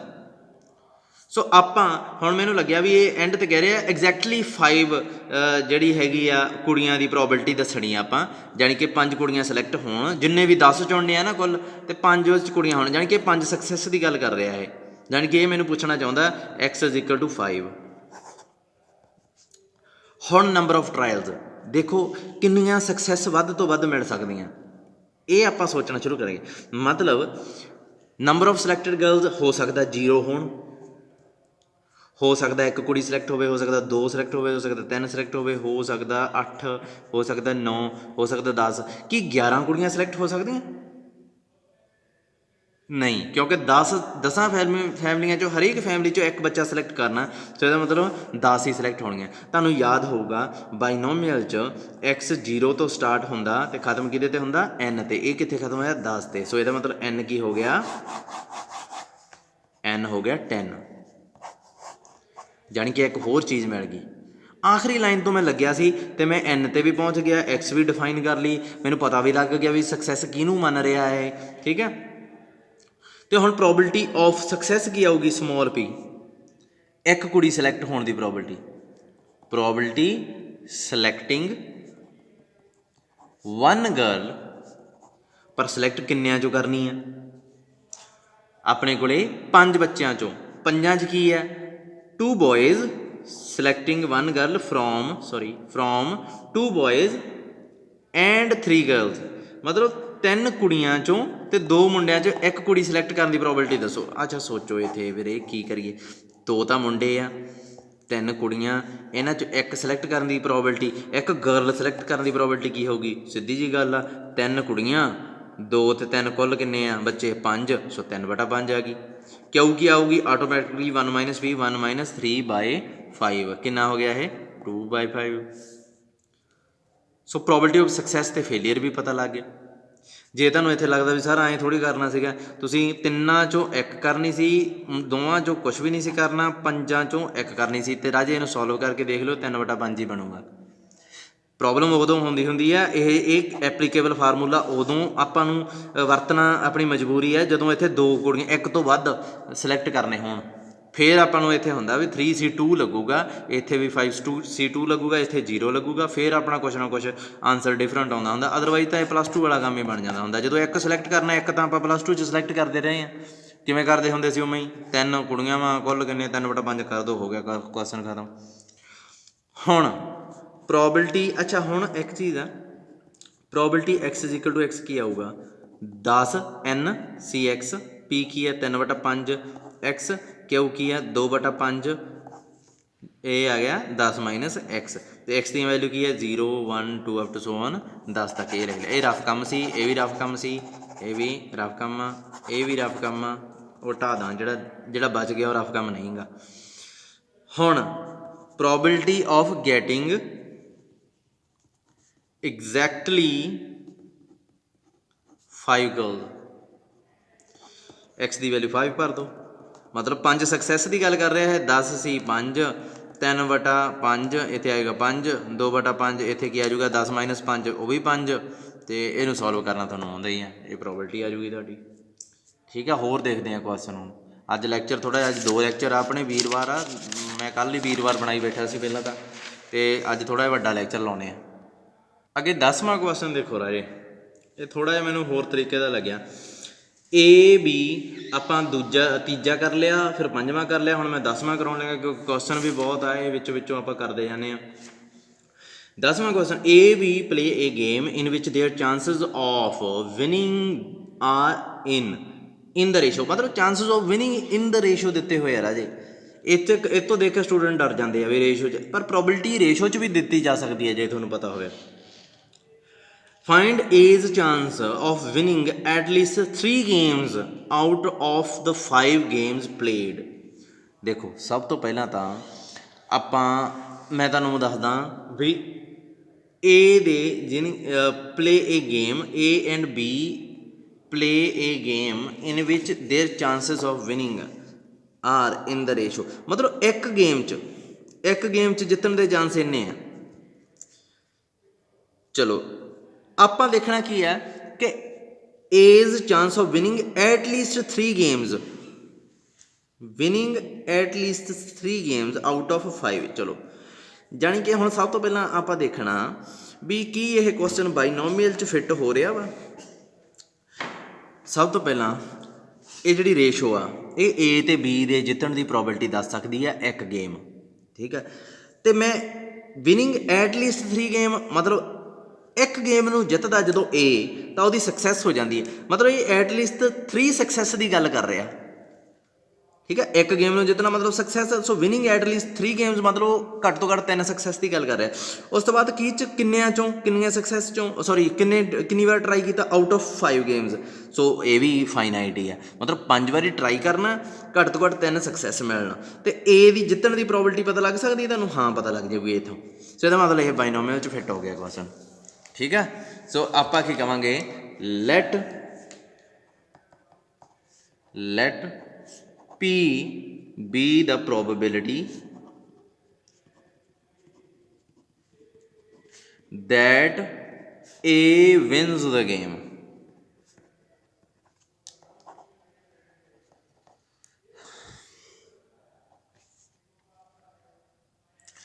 P है जिहड़ा, कैलकुलेट करो कितना होगा राजे। ਇਹਦੇ ਜਿੱਤਣ ਦੇ ਚਾਂਸ 3 ਆ। ਜੇ ਨਾ ਕਈ ਵਾਰੀ ਬੱਚੇ ਕਹਿ ਲੈਂਦੇ ਆ ਵੀ ਸਰ ਸਿੱਧਾ ਤਾਂ ਪਤਾ ਲੱਗੀ ਜਾਂਦਾ ਵੀ ਉਹ 3 ਜਿੱਤ ਸਕਦਾ 5 ਚੋਂ, ਤੇ ਉਹ 2 ਜਿੱਤ ਸਕਦਾ, ਇਹਦਾ ਸਮ ਵੀ 5 ਆ। ਜੇ ਇਹਦਾ ਸਮ 5 ਨਾ ਹੁੰਦਾ ਫਿਰ ਕੀ ਕਰਦੇ, ਕਿਉਂਕਿ ਰੇਸ਼ੋ ਆ, ਰੇਸ਼ੋ ਦਾ ਕੋਈ ਕੁਛ ਵੀ ਹੋ ਸਕਦੀ ਹੈ, ਸਮ ਕੋਈ ਜ਼ਰੂਰੀ ਨਹੀਂ ਇੱਥੇ 5 ਹੋਵੇ, 4 3 ਵੀ ਹੋ ਸਕਦਾ, 7 ਵੀ ਹੋ ਸਕਦਾ ਸੀ। ਇੱਥੇ ਕੀ ਕਰੀਦਾ ਹੁੰਦਾ, ਜਿਹੜਾ ਇਹ ਆ ਰੇਸ਼ੋ ਦਾ ਅਗਲਾ ਪਾਰਟ 3 ਉਹ A ਵਾਸਤੇ ਆ, ਪਿਛਲਾ ਪਾਰਟ B ਵਾਸਤੇ ਆ। ਮਤਲਬ ਇਹਨਾਂ ਨੇ ਕੀ ਹੈ, ਚਾਂਸਿਸ ਆਫ ਵਿਨਿੰਗ ਲਿਖਿਆ ਹੋਇਆ, ਇਹਦਾ ਮਤਲਬ ਜਿਹੜਾ ਅਗਲਾ ਪਾਰਟ ਆ ਉਹ A ਦੇ ਜਿੱਤਣ ਦਾ, ਪਿਛਲਾ ਜਿਹੜਾ B ਦੇ ਜਿੱਤਣ ਦਾ। ਸੋ ਇੱਥੇ A ਦੇ ਜਿੱਤਣ ਦਾ ਕੀ ਹੈ, ਦੇਖੋ 3 ਥੱਲੇ ਦੋਵਾਂ ਦਾ ਜੋੜ ਕਰ ਦਈਦਾ ਹੁੰਦਾ, ਠੀਕ ਹੈ। ਤੇ ਕਿਊ ਦਾ ਜਿਹੜਾ P ਦੇ ਜਾਣੀ ਕਿ B ਦੇ ਜਿੱਤਣ ਦਾ ਚਾਂਸ ਆ ਜਿਹੜਾ, ਜਦੋਂ B ਜਿੱਤ ਗਿਆ ਰਾਜੇ ਤੇ ਆਪਣਾ A ਹਾਰੂਗਾ ਹੀ ਨਾ। ਫਿਰ ਜਦੋਂ B ਜਿੱਤ ਗਿਆ A ਹਾਰੂਗਾ, 100% ਹਾਰੂਗਾ। ਸੋ ਇਹਦਾ ਮਤਲਬ ਇਹ A ਦੇ ਹਾਰਨ ਦੀ ਚਾਂਸ ਲਿਖੇ ਹੋਏ ਆ ਪਿੱਛੇ, B ਦੇ ਜਿੱਤਣ ਦੇ ਚਾਂਸ ਆ ਜਿਹੜੇ ਉਹ ਅਸਲ 'ਚ A ਦੇ ਹਾਰਨ ਦੇ ਆ। ਆਪਾਂ A ਨੂੰ ਹੀ ਕਿਉਂ ਫੜਿਆ ਹੋਇਆ ਹੁਣ ਦੱਸੋ, ਆਹ ਕੁਐਸਚਨ 'ਚ ਦੇਖੋ ਐਂਡ ਤੇ ਫਾਈਂਡ A's ਚਾਂਸ। ਸੋ B ਦੀ ਤਾਂ ਗੱਲ ਹੀ ਨਹੀਂ ਕਰ ਰਿਹਾ, ਸੋ ਆਪਣਾ ਸਾਰਾ ਧਿਆਨ A ਤੇ ਆ, A ਕਦੋਂ ਜਿੱਤਦਾ, A ਕਦੋਂ ਹਾਰਦਾ। ਸੋ A ਦੇ ਜਿੱਤਣ ਦੀ ਪ੍ਰੋਬੇਬਿਲਿਟੀ ਅਗਲੇ ਤੋਂ ਪਤਾ ਲੱਗਣੀ, ਹਾਰਨ ਦੀ ਪਿਛਲੇ ਤੋਂ। ਸੋ ਕਿਊ ਕੀ ਆਊਗੀ ਫਿਰ, ਵੈਸੇ ਤਾਂ ਕੋਈ ਐਡੀ ਲੋੜ ਹੀ ਨਹੀਂ ਸੀ, ਜੇ ਨਾ ਵੀ ਦਿੱਤੀ ਹੁੰਦੀ ਤਾਂ ਮੈਂ ਸਿੱਧਾ ਹੀ 1 - 3/5 ਇੱਥੋਂ ਕਰਕੇ 2/5 ਕਿਊ ਆਪ ਹੀ ਕੱਢ ਲੈਣੀ ਸੀਗੀ, ਠੀਕ ਹੈ। ਪਰ ਜੇ ਇੱਥੋਂ ਵੀ ਕੱਢਣੀ ਹੈ ਤਾਂ ਕੱਢ ਸਕਦੇ ਆਪਾਂ। ਉਹ ਕਿਵੇਂ, 2 ਕਿਉਂਕਿ ਰੇਸ਼ੋ 'ਚ 2 ਪਿੱਛੇ ਲਿਖਿਆ ਹੋਇਆ, ਥੱਲੇ 3 ਤੇ 2 ਦਾ ਸਮ, ਉਹ 2/5 ਹੀ ਆ ਜਾਊਗਾ। ਪਰ ਆਪਾਂ ਹੀ ਕੱਢ ਲਈਦੀ ਆ ਬਾਈਨੋਮੀਅਲ 'ਚ, ਠੀਕ ਹੈ। n ਕੀ ਆ, ਕੁੱਲ ਕਿੰਨੀ ਵਾਰ ਟਰਾਈ ਕਰਨਾ, 5 ਵਾਰ ਟਰਾਈ ਕਰਨਾ, ਠੀਕ ਹੈ। ਹੁਣ ਕੀ ਆ ਆਪਣੇ ਕੋਲੇ, probability that A wins at least 3 games ਨਾ।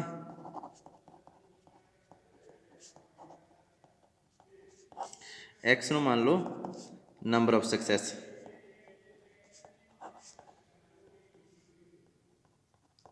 ਮਤਲਬ ਕੀ ਹੈ,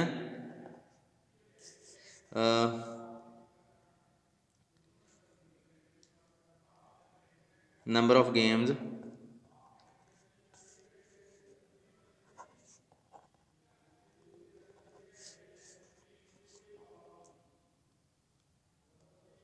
that A wins, ਜੋ A ਜਿੱਤਦਾ ਉਹ ਸਾਰੀਆਂ ਇਹ ਗੇਮਾਂ ਦੀ ਗਿਣਤੀ ਹੈ, ਠੀਕ ਆ। ਕਿਉਂਕਿ ਉਹ 1 ਜਿੱਤ ਗਿਆ A ਤਾਂ ਆਪਾਂ ਉਹਨੂੰ ਸਕਸੈਸ ਮੰਨ ਲੈਣਾ, 2 ਜਿੱਤ ਗਿਆ 2 ਨੂੰ ਸਕਸੈਸ ਮੰਨ ਲੈਣਾ। ਸੋ ਇਹ ਕੀ ਆ ਗਿਆ ਆਪਣੇ ਕੋਲੇ, x ਦੀ ਵੈਲਿਊ ਕੀ ਆ ਜੂਗੀ, ਇੱਥੇ ਲਿਖ ਲਓ 0 1 2 ਅਪ ਟੂ ਸੋ ਔਨ 5 ਤੱਕ ਗਿਆ। ਸੋ ਆਪਾਂ ਨੂੰ ਕੀ ਚਾਹੀਦਾ ਵੀ ਘੱਟੋ ਘੱਟ 3 ਸਕਸੈਸ ਮਿਲਣ, ਮਤਲਬ 3 ਵਾਰੀ ਉਹ ਜਿੱਤੇ। ਸੋ ਕੀ ਆਊਗਾ, 3 4 5। ਹੁਣ ਜੇ ਤੁਹਾਨੂੰ ਲੱਗੂਗਾ ਵੀ ਸਰ ਐਂ ਨਹੀਂ ਕਰਨਾ ਸੀਗਾ, ਸੋ ਇੱਕੋ ਹੀ ਗੱਲ ਆ ਰਾਜੇ, ਇੱਥੇ 3 ਲਿਖ ਲਓ, ਇੱਥੇ 4 ਲਿਖ ਲਓ, ਇੱਥੇ 5 ਲਿਖ ਲਓ। ਇਹੀ ਆਉਣਾ ਸੀ ਨਾ, ਜਾਂ ਔਰ ਪਾ ਕੇ ਜਾਂ 3 ਜਿੱਤ ਜੂਗਾ, ਜਾਂ 4 ਜਿੱਤ ਜੂਗਾ, ਜਾਂ 5 ਜਿੱਤ ਜੂਗਾ। ਐਟਲੀਸਟ 3 ਕਿਹਾ ਉਹਨੇ, ਠੀਕ ਹੈ। ਸੋ 3 ਤੋਂ ਸ਼ੁਰੂ ਹੋ ਕੇ 5 ਤੱਕ ਗਏ। ਸੋ ਇਹ ਆ ਗਿਆ x = 3। ਫਿਰ ਕਿਉਂਕਿ ਇਹ ਇਕੱਠਾ ਤਾਂ ਹੋ ਨਹੀਂ ਸਕਦਾ, ਸੋ ਇਹ ਸਮ ਬਣ ਜਾਂਦਾ ਹੁੰਦਾ। ਹੁਣ ਇਹਨਾਂ ਦੀ ਪ੍ਰੋਬੇਬਿਲਿਟੀ ਕਿੱਥੋਂ ਕੱਢੀਏ, ਫਾਰਮੂਲਾ ਬਣਾ ਲਿਆ ਇਹਨੇ, ਫਾਰਮੂਲਾ ਆਪਾਂ ਬਣਾਇਆ ਹੀ ਨਹੀਂ ਹਜੇ ਤੱਕ। ਸੋ ਫਾਰਮੂਲਾ ਵੀ ਬਣਾਓ। ਉਹ ਕੀ ਹੈ, 5 ਸਕਸੈਸ ਕੁੱਲ ਮਿਲ ਸਕਦੀਆਂ ਜਿਹੜੀਆਂ, 5 ਟਰਾਇਲ ਆ, 5 ਸੀ x, P ਕੀ ਹੈ, P ਦੀ x, Q ਦੀ 5 - x। ਸੋ 5 ਸੀ x, P ਕੀ ਹੈ ਆਪਣੇ ਕੋਲੇ 3/5 ਦੀ x, Q ਕੀ ਹੈ 2/5 ਦੀ 5 ਮਾਈਨਸ ਐਕਸ, ਠੀਕ ਹੈ। ਇਹਦੇ 'ਚ ਐਕਸ ਕੀ ਹੈ 0 1 2 ਅਪ ਟੂ ਸੋ 5। ਇਹ ਜਿਹੜੀਆਂ ਫਾਰਮੂਲਾ ਇਹਦੇ 'ਚ ਵੈਲਿਊ ਭਰ ਦਿੰਦੇ ਆਪਾਂ। ਇਹ wins at least 3 game, at least 3 games. ਕੀ ਆਊਗਾ ਇਹਦਾ ਮਤਲਬ ਐਕਸ ਘੱਟੋ ਘੱਟ 3 ਗੇਮਾਂ ਜਿੱਦਾਂ। ਸੋ ਉਹ ਕੀ ਆਇਆ ਹੋਇਆ, ਆਹ ਦੇਖੋ ਐਕਸ 3 ਇੱਥੇ ਭਰ ਦਿਓ, 5 ਸੀ 3, 3/5 ਇੱਥੇ 3, 2/5, 5 ਮਾਈਨਸ 3, ਫਿਰ 4 ਭਰ ਦਿਓ ਪਲੱਸ ਪਾ ਕੇ, 5 ਸੀ 4, 3/5 ਇੱਥੇ 4, 5 2/5, 5 ਮਾਈਨਸ 4, ਇੱਕ ਰਹਿ ਗਿਆ ਹੁਣ 5। ਸੋ 5 ਸੀ 5, 3/5 ਦੀ 5, 2/5 ਦੀ 5 ਮਾਈਨਸ 5। ਇਹਨੂੰ ਸੋਲਵ ਕਰ ਲੈਣਾ, ਤੁਹਾਡਾ ਆਨਸਰ ਆ ਜਾਊਗਾ। 20 ਕੁ ਮਿੰਟ ਹੋਰ ਲਾ ਲੈਣੇ ਆ, 1 ਘੰਟੇ ਦਾ ਲੈਕਚਰ ਹੋਇਆ ਆਪਣਾ ਹਜੇ। ਰਾਜੇ ਆਪਾਂ ਨਾ ਥੋੜ੍ਹਾ ਜਿਹਾ ਇੱਕ ਮੈਨੂੰ ਲੱਗਿਆ ਕਿ ਆਪਾਂ 2 ਲੈਕਚਰ ਆ ਉਹ ਦਿਨ ਆਪਾਂ ਘੱਟ ਪੜ੍ਹਦੇ ਹਾਂ, ਤਾਂ ਕਰਕੇ ਮੈਂ ਪੂਰਾ ਲੈਕਚਰ ਹੀ ਲਾਉਣ ਲੱਗਿਆ। ਮਤਲਬ ਜਿੱਡਾ ਆਪਣਾ ਹੋਣਾ ਚਾਹੀਦਾ। ਤੁਸੀਂ ਘੰਟਾ ਦੇਖ ਕੇ 40 ਮਿੰਟ ਦੇਖ ਕੇ 40 ਮਿੰਟ ਫਿਰ ਅਗਲਾ ਸਾਹ ਲੈ ਲਿਓ, ਥੋੜ੍ਹਾ ਜਿਹਾ ਲੈਕਚਰ ਆਪਾਂ ਹੋਰ ਲਾ ਦਈਏ ਜੇ ਥੱਕਦੇ ਹੋ ਤਾਂ। ਜੇ ਨਹੀਂ ਥੱਕਦੇ ਦੇਖੀ ਚੱਲੋ। ਵੈਸੇ ਲਗਾਤਾਰ ਦੇਖੀ ਦਾ ਨਹੀਂ ਹੁੰਦਾ, ਸਾਹ ਵਿੱਚ ਬ੍ਰੇਕ ਲੈਣੀ ਚਾਹੀਦੀ ਬੰਦੇ ਨੂੰ, ਦਿਮਾਗ ਫਰੈਸ਼ ਹੋ ਜਾਂਦਾ, ਹੋਰ ਜ਼ਿਆਦਾ ਕਰਦਾ। ਇੱਕ ਕੁਐਸਚਨ 12 ਦੇਖੋ। In a bombing attack, there is a 50% chance that any one bomb will strike the target। ਮਤਲਬ 50% ਚਾਂਸ ਆ, ਮਤਲਬ ਪ੍ਰੋਬਿਲਟੀ ਹੈ ਜਿਹੜੀ ਉਹ 1/2 ਆ ਕਿ ਇੱਕ ਬੰਬ ਆ ਜਿਹੜਾ ਉਹ ਆਪਾਂ ਸੁੱਟਿਆ ਅਤੇ ਉਹਦੇ ਟਾਰਗੇਟ ਨੂੰ ਜਿਹੜਾ ਹਿੱਟ ਕਰੇ, ਉਹ ਸਟਰਾਈਕ ਕਰੇ, ਤਾਂ ਉਹਦੀ ਜਿਹੜੀ ਪ੍ਰੋਬਿਲਟੀ ਆ ਉਹ ਸਿਰਫ 50% ਆ। ਮਤਲਬ ਅੱਧਾ ਚਾਂਸ ਆ ਉਹ ਫਾਸਾ ਡਿੱਗ ਪਊਗਾ, ਅੱਧਾ ਚਾਂਸ ਹਿੱਟ ਕਰ ਜੂਗਾ, ਠੀਕ ਹੈ। ਦੂਸਰੀ line, 2 direct hits are required to destroy the target completely। ਮਤਲਬ ਲਗਾਤਾਰ ਆਪਣੇ ਕੋਲੇ 2 ਹਿੱਟ ਜ਼ਰੂਰੀ ਆ ਉਹਦੇ 'ਤੇ, ਮਤਲਬ ਜਿਹੜਾ ਟਾਰਗੇਟ 'ਤੇ ਵੱਜਣ। ਲਗਾਤਾਰ ਨਹੀਂ, ਡਾਇਰੈਕਟ ਹਿੱਟਸ, ਮਤਲਬ 2 ਵਾਰੀ ਟੱਕਰ ਮਾਰੇ ਆਪਣਾ ਬੰਬ ਜਿਹੜਾ ਟਾਰਗੇਟ ਨਾਲ। ਭਾਵੇਂ ਮੇਰੇ ਅਕੋਰਡਿੰਗ ਤਾਂ ਐਂ ਬਣਦਾ ਵੀ ਚਾਹੇ ਦੂਜੀ ਵਾਰ ਸੁੱਟਿਆ ਉਹ ਮਾਰੇ, ਫਿਰ ਤੀਜੀ ਵਾਰ ਵਾਲਾ ਪਾਸੇ ਡਿੱਗ ਪਏ, ਚੌਥੀ ਵਾਰ ਵਾਲਾ ਜਦੋਂ ਫਿਰ ਵੱਜ ਗਿਆ ਤਾਂ ਟਾਰਗੇਟ ਖਤਮ ਹੋ ਜਾਊਗਾ। ਵੈਸੇ ਵੀ ਦੇਖਿਆ ਜਾਵੇ ਤਾਂ ਇੱਦਾਂ ਹੀ ਬਣਦਾ ਹੈ ਨਾ। ਅਤੇ ਰੈਗੂਲਰਿਟੀ ਟੁੱਟ ਵੀ ਸਕਦੀ ਹੈ ਇਹਦੇ 'ਚ, ਪਰ ਹਿੱਟ ਆ ਡਾਇਰੈਕਟ ਕਹਿ ਰਿਹਾ ਉਹ ਜਸਟ 2 ਹਿੱਟਸ ਵੀ ਲਿਖ ਸਕਦਾ ਸੀ। ਇੱਥੇ ਡਾਇਰੈਕਟ ਸ਼ਬਦ ਦਾ ਕੋਈ ਹੈ ਹੀ ਨਹੀਂ ਹੈ। ਕੋਈ ਬੰਬ ਨੂੰ ਬੈਗ 'ਚ ਪਾ ਕੇ ਥੋੜ੍ਹੀ ਟਾਰਗੇਟ ਕੋਲ ਲੈ ਕੇ ਜਾਊ, ਡਾਇਰੈਕਟ ਹੀ ਵੱਜਦਾ ਹੁੰਦਾ। ਸੋ ਇਹ ਚੀਜ਼ ਭਾਵੇਂ ਨਾਂ ਵੀ ਲਿਖਦਾ, 2 direct hits are required to destroy the target। ਮਤਲਬ ਕਮ ਸੇ ਕਮ 2 ਬੰਬ ਆ ਜਿਹੜੇ ਉਹ ਵੱਜਣੇ ਚਾਹੀਦੇ, ਆਪਾਂ ਇਹੀ ਮੰਨ ਕੇ ਚੱਲਾਂਗੇ। How many bombs must be dropped, ਮਤਲਬ ਕਿੰਨੇ ਬੰਬ ਆਪਾਂ ਸੁੱਟ ਗਏ, to give a 99% chance or better of completely destroying the target। ਮਤਲਬ ਕਿੰਨੇ ਬੰਬ ਸੁੱਟ ਗਏ, ਜਾਣੀ ਕਿ ਇਹ ਪੁੱਛ ਰਿਹਾ ਵੀ n ਕੀ ਲਈਏ। ਸਕਸੈਸ ਅਤੇ ਫੇਲੀਅਰ ਦਾ ਤਾਂ ਆਪਾਂ ਨੂੰ ਫੀਲਿੰਗ ਆ ਰਹੀ ਹੈ ਵਿੱਚ, ਹੈ ਨਾ। ਜਾਣੀ ਕਿ ਕੋਈ ਵੀ ਚੀਜ਼ ਆ ਜਿਹੜੀ ਹਿੱਟ ਕਰ ਗਈ। ਦੇਖੋ ਸਕਸੈਸ ਇੱਥੇ 2 ਤਰ੍ਹਾਂ ਦੀ ਹੋ ਰਹੀ ਆ ਰਾਜੇ, ਇਹ ਕੁਐਸਚਨ ਜਾਣ ਕੇ ਕਨਫਿਊਜ਼ ਕਰਨ ਨੂੰ ਬਣਾਇਆ ਹੋਇਆ। ਸਕਸੈਸ ਵੀ ਇੱਥੇ 2 ਤਰ੍ਹਾਂ ਦੀ ਆ, ਉਹ ਮੈਂ ਦੱਸਦਾ ਕਿਹੜੀ। ਇੱਕ ਤਾਂ ਜਿਹੜਾ ਬੰਬ ਆ ਉਹ ਹਿੱਟ ਕਰ ਜੇ, ਇਹ ਟਾਰਗੇਟ ਆ। ਇੱਕ ਤਾਂ ਬੰਬ ਇਹਨੂੰ ਹਿੱਟ ਕਰ ਜੇ, ਉਹ ਸਕਸੈਸ ਆ, ਹੈ ਨਾ। ਇੱਕ ਆ ਜਿਹੜਾ ਇਹਨੂੰ 2 ਬੰਬ ਲਗਾਤਾਰ, ਮਤਲਬ ਇੱਕ ਸੁੱਟਿਆ ਲੱਗ ਗਿਆ, ਅਗਲਾ ਸੁੱਟਿਆ ਪਰਾਂ ਜਾ ਡਿੱਗਿਆ, ਅਗਲਾ ਸੁੱਟਿਆ ਫਿਰ ਲੱਗ ਗਿਆ, ਹੁਣ ਇਹ ਡਿਸਟਰੋਏ ਹੋ ਗਿਆ ਨਾ, ਖਤਮ ਹੋ ਗਿਆ। ਇਹਨੂੰ ਖਤਮ ਕਰਨਾ ਵੀ ਇੱਕ ਸਕਸੈਸ ਆ। ਦੇਖੋ ਇੱਕ ਹਿੱਟ ਕਰਨਾ ਸਕਸੈਸ ਆ, ਇੱਕ ਟਾਰਗੇਟ ਨੂੰ ਖਤਮ ਕਰਨਾ ਸਕਸੈਸ ਆ। ਹੁਣ ਆਪਾਂ ਕਿਹੜੀ ਚੁਣੀਏ, ਪ੍ਰੋਬਲਮ ਇਹ ਆ। ਸਕਸੈਸ ਤਾਂ ਆ ਗਈ, ਇਹ ਤਾਂ ਪਤਾ ਲੱਗ ਗਿਆ ਵੀ ਬਾਈਨੋਮੀਅਲ ਦਾ ਕੁਐਸਚਨ ਆ, ਪਰ ਸਕਸੈਸ ਮੰਨੀਏ ਕਿਹਨੂੰ, ਹਿੱਟ ਨੂੰ ਜਾਂ ਡਿਸਟਰੋਏ ਹੋਣ ਨੂੰ। ਦੇਖੋ ਮੇਰੀ ਗੱਲ ਸੁਣੋ ਧਿਆਨ ਨਾਲ, ਜਿਹੜਾ ਟਾਰਗੇਟ ਨੂੰ ਡਿਸਟਰੋਏ ਕਰਨਾ ਉਹ ਕਿੰਨੀ ਵਾਰ ਹੋ ਸਕਦਾ, ਇੱਕ ਹੀ ਵਾਰੀ ਹੋ ਸਕਦਾ ਨਾ। ਡਿਸਟਰੋਏ ਟਾਰਗੇਟ ਇੱਕ ਵਾਰ ਹੋਊਗਾ, ਉਸ ਤੋਂ ਬਾਅਦ ਤਾਂ ਹੋਣਾ ਹੀ। ਸੋ ਇੱਥੇ ਆਪਣੇ ਕੋਲ ਕੀ ਆ ਗਿਆ ਕਿ ਸਕਸੈਸ ਆ ਜਿਹੜੀ ਉਹ ਜ਼ਿਆਦਾ ਤੋਂ ਜ਼ਿਆਦਾ ਇੱਕ ਹੀ ਮਿਲ ਸਕਦੀ ਹੈ ਨਾ, ਕਿਉਂਕਿ ਟਾਰਗੇਟ ਹੀ ਇੱਕ ਆ। ਸੋ ਇਹ ਕੁਐਸਚਨ ਆ ਜਿਹੜਾ, ਜੇ ਮੈਂ ਕਹਾਂ x be the number of success, ਮੰਨ ਲੈਂਦੇ ਆ be number of time that target destroy, ਉਹ ਤਾਂ ਇੱਕ ਟਾਰਗੇਟ ਆ, ਉਹ ਤਾਂ ਡਿਸਟਰੋਏ ਹੋ ਜਾਊਗਾ। ਉਹ ਹੋ ਸਕਦਾ ਵੀ 0 ਸਕਸੈਸ ਟਾਰਗੇਟ ਡਿਸਟਰੋਏ ਨਾ ਹੋਵੇ, ਇੱਕ ਸਕਸੈਸ ਡਿਸਟਰੋਏ ਹੋ ਜੇ। ਇਹ ਤਾਂ ਕੋਈ ਬਾਈਨੋਮੀਅਲ ਦਾ ਕੁਐਸਚਨ ਨਹੀਂ ਬਣਦਾ, ਠੀਕ ਆ।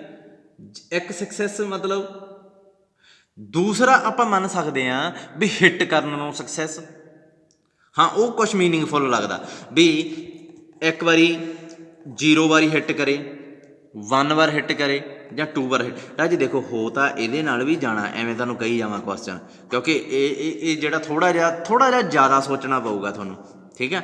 ਪਰ ਜੇ ਇਹ ਕਰਦੇ ਹੋ, ਦੇਖੋ ਜੇ ਇਹ ਕਹਿ ਰਿਹਾ ਆ ਲਾਸਟ 'ਤੇ ਇਹਨੇ ਕੁਐਸਚਨ ਕੀ ਕਿਹਾ ਹੋਇਆ, 99% chance that completely destroying the target. ਇੱਥੋਂ ਪਤਾ ਲੱਗਦਾ, ਮੈਂ ਤੁਹਾਨੂੰ ਦੱਸਦਾ, ਆਹ ਲਾਈਨ ਆਪਾਂ ਮਿਸ ਕਰ ਗਏ। How many ਬੋਮਸ must B dropped, ਮਤਲਬ ਕਿੰਨੇ ਬੰਬ ਸਿੱਟੀਏ to get give a 99% chance to destroying completely destroying the target. So ਆਪਾਂ ਲਗਾਤਾਰ ਬੰਬ ਸਿੱਟੀ ਜਾਣੇ ਆ, ਠੀਕ ਆ, ਅਤੇ ਜੇ ਕਿੰਨੇ ਉਹਨੂੰ ਟੱਚ ਕਰਨ, ਹੁਣ ਟੱਚ ਤਾਂ ਉਹਨੂੰ ਬਹੁਤ ਕਰਨਗੇ ਨਾ, 1 2 3, ਉਹ ਓਬਜੈਕਟ ਆ ਜਿਹੜਾ ਉਹ ਬਿਖਰ ਜੂਗਾ। ਦੂਸਰਾ ਉਸ ਤੋਂ ਬਾਅਦ ਵੀ ਬਹੁਤ ਸਾਰੇ ਉਹਨੂੰ ਹਿੱਟ ਕਰ ਸਕਦੇ ਆ, ਆਪਾਂ ਸਿੱਟੀ ਜਾਏ। ਜਿਹੜੇ ਹਿੱਟ ਕਰਨਗੇ, ਜੇ ਆਪਾਂ ਉਹਨੂੰ ਸਕਸੈਸ ਮੰਨਦੇ ਹਾਂ, ਤਾਂ ਆਪਾਂ ਕਿੰਨੀਆਂ ਕਮ ਸੇ ਕਮ ਸਕਸੈਸ ਮਿਲਣੀਆਂ ਚਾਹੀਦੀਆਂ। ਦੇਖੋ ਮੇਰੀ ਗੱਲ ਸੁਣੋ, ਆਪਾਂ ਪ੍ਰੋਬਿਲਟੀ ਇਹ ਦੇਖਣੀ ਆ ਵੀ ਟਾਰਗੇਟ ਨੂੰ ਡਿਸਟਰੋਏ ਕਰਨਾ। ਮੈਂ ਤੁਹਾਨੂੰ ਲੱਗੂਗਾ ਵੀ ਇਹ ਸਾਰਾ ਇਹ ਆਪਾਂ ਮੈਨੂੰ ਪੱਲੇ ਨਹੀਂ ਪੈ ਰਿਹਾ, ਉੱਧਰ ਚਲੇ ਜਾਂਦੇ ਕਿਤੇ ਉੱਧਰ। ਟਾਰਗੇਟ ਨੂੰ ਡਿਸਟਰੋਏ ਕਰਨ ਵਾਸਤੇ ਕਿੰਨੇ ਬੰਬ ਜ਼ਰੂਰੀ ਆ? ਥੋੜ੍ਹਾ ਜਿਹਾ ਸੋਚੋ ਜਿਹੜਾ ਕੁਐਸਚਨ ਮੈਂ ਪੁੱਛਦਾ।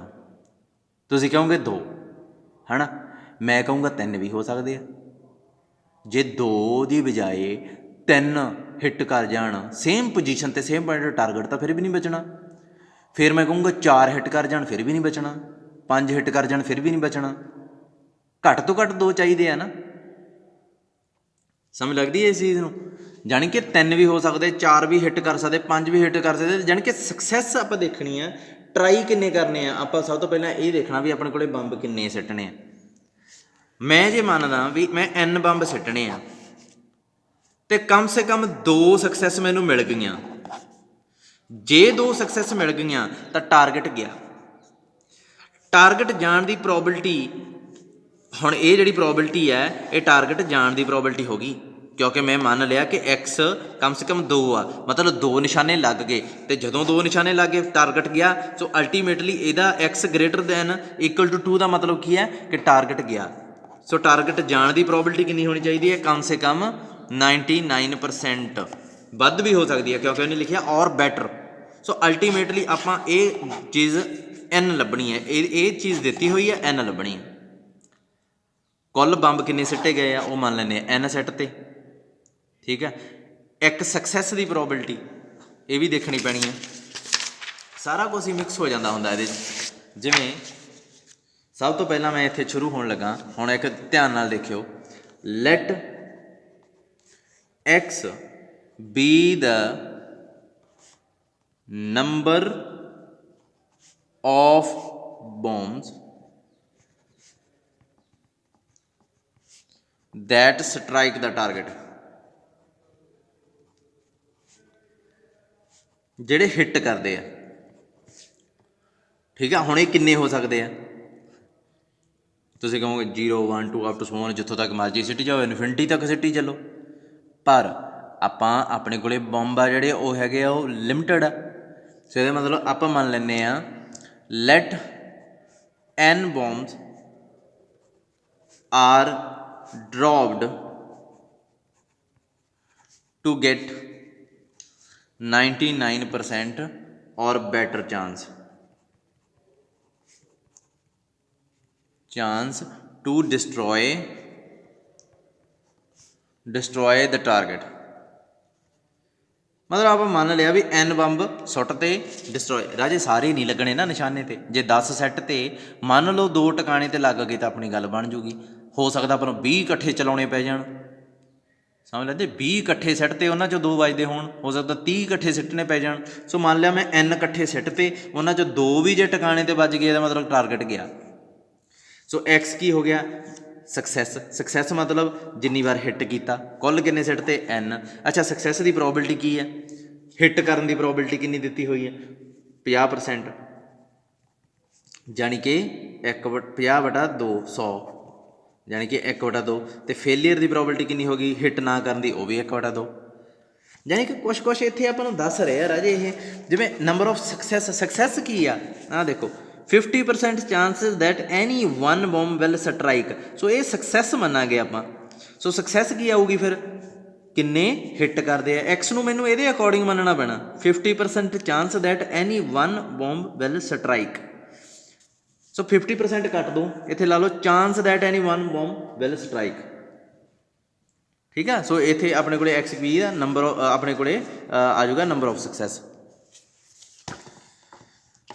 ਅੱਛਾ ਹੁਣ ਇਹਦੇ 'ਚ ਕੀ ਆ, ਪ੍ਰੋਬਿਲਟੀ ਆਪਣੇ ਕੋਲੇ ਐਕਸ ਪੀ ਆ ਗਿਆ, ਕਿਊ ਆ ਗਿਆ, ਐਨ ਦੀ ਵੈਲਿਊ ਆਪਾਂ ਕੱਢਣੀ ਹੈ। ਪਹਿਲਾਂ ਫੰਕਸ਼ਨ ਡਿਫਾਈਨ ਕਰ ਲਓ ਕੀ ਆਉਂਦਾ ਹੁੰਦਾ, ਐਨ ਸੀ ਐਕਸ ਪੀ ਦੀ ਐਕਸ ਕਿਊ ਐਨ ਮਾਈਨਸ ਐਕਸ। ਠੀਕ ਹੈ, ਆਪਾਂ ਜਿਹੜੀ ਪ੍ਰੋਬਿਲਟੀ ਕੈਲਕੂਲੇਟ ਕਰਨੀ ਹੈ, ਪਹਿਲਾਂ ਤਾਂ ਇਹਨੂੰ ਸਿੰਪਲੀਫਾਈ ਕਰ ਲਓ, ਕਿਉਂਕਿ ਐਨ ਕੀ ਹੈ, ਐਨ ਦਾ ਆਪਾਂ ਨੂੰ ਪਤਾ ਨਹੀਂ। ਐਕਸ ਇਹ ਰੱਖ ਲਿਆ, ਪੀ ਆ ਗਿਆ 1/2 ਇਹਦੀ ਪਾਵਰ ਐਕਸ, ਕਿਊ ਆ ਗਿਆ 1/2, ਇੱਥੇ ਐਨ ਮਾਈਨਸ ਐਕਸ, ਮਾਈਨਸ ਐਕਸ ਅਤੇ ਪਲੱਸ ਐਕਸ ਕੈਂਸਲ ਹੋ ਗਿਆ, ਐਨ ਸੀ ਐਕਸ 1/2 ਦੀ ਪਾਵਰ ਕੀ ਆ ਜਾਊਗਾ ਐਨ।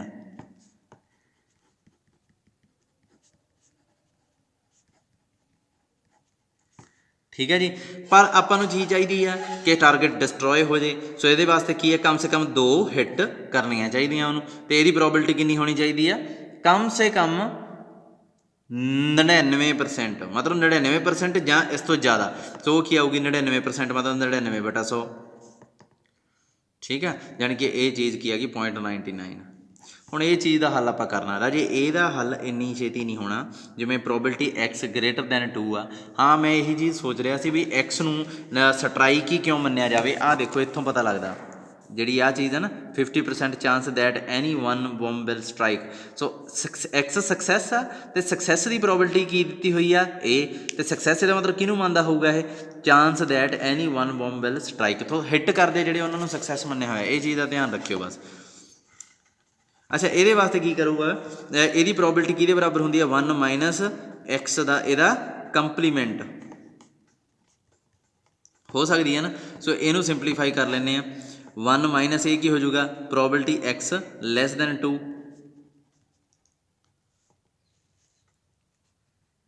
ਅਤੇ ਲੈਸ ਦੈਨ 2 ਦਾ ਮਤਲਬ ਕੀ ਹੋਊਗਾ 1, ਐਕਸ ਦੀ ਵੈਲਿਊ ਕੀ ਹੋ ਸਕਦੀ ਹੈ 0, ਫਿਰ ਐਕਸ ਦੀ ਵੈਲਿਊ ਹੋ ਸਕਦੀ ਹੈ 1। ਇਹਨੂੰ ਸਿੰਪਲੀਫਾਈ ਕਰ ਲੈਂਦੇ ਹਾਂ ਆਪਾਂ, ਅਗਲੇ ਕੁਐਸਚਨ 'ਤੇ ਕਰਦੇ ਹਾਂ। ਕੁਐਸਚਨ ਸਾਰੇ ਇਹੋ ਜਿਹੇ ਹੀ ਆ ਰਾਜੇ ਇਹਦੇ।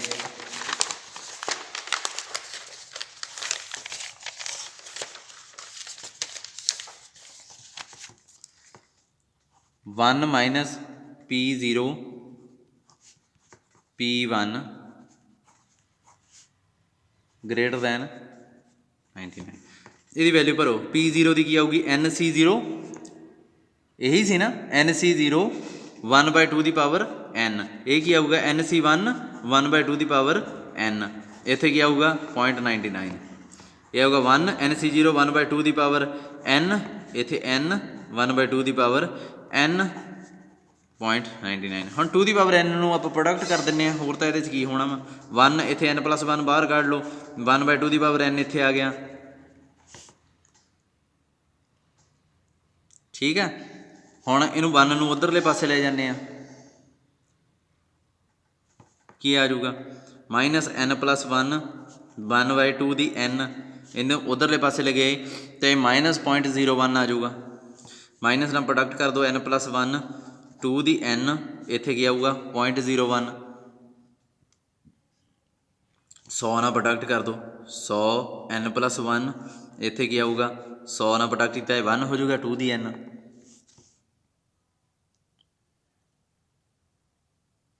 ਠੀਕ ਹੈ, n ਨੂੰ ਇੱਥੇ ਪੁੱਟ ਕਰਕੇ ਦੇਖਣਾ ਹੁਣ ਆਪਾਂ। n ਦੀ ਵੈਲਿਊ ਜਿੱਥੋਂ ਤੱਕ ਮੈਨੂੰ ਲੱਗਦਾ 1 ਪੁੱਟ ਕਰੋਗੇ, ਦੇਖੋ ਕੀ ਆਊਗਾ, ਇੱਥੇ ਬਣ ਜਾਊਗਾ 200, ਉੱਧਰ ਕੀ ਬਣ ਜਾਊਗਾ 2, ਇਹ ਪੋਸੀਬਲ ਆ ਨਹੀਂ। 2 ਪੁੱਟ ਕਰੋ, ਇਹ ਆ ਜਾਊਗਾ 300, उधर की बन जाऊगा 8 पॉसिबल है नहीं।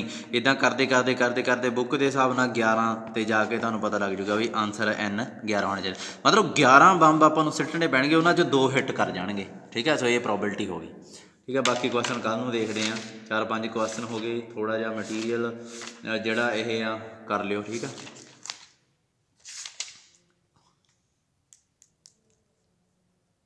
ਜਿਹੜੇ ਇੱਕ ਕੁਐਸਚਨ ਆ ਰਾਜੇ, 1 ਮਿੰਟ ਦੇਖੋ, ਆਪਣੇ ਕੋਲ 1:14 ਹੀ ਹੋਏ ਆ ਹਜੇ।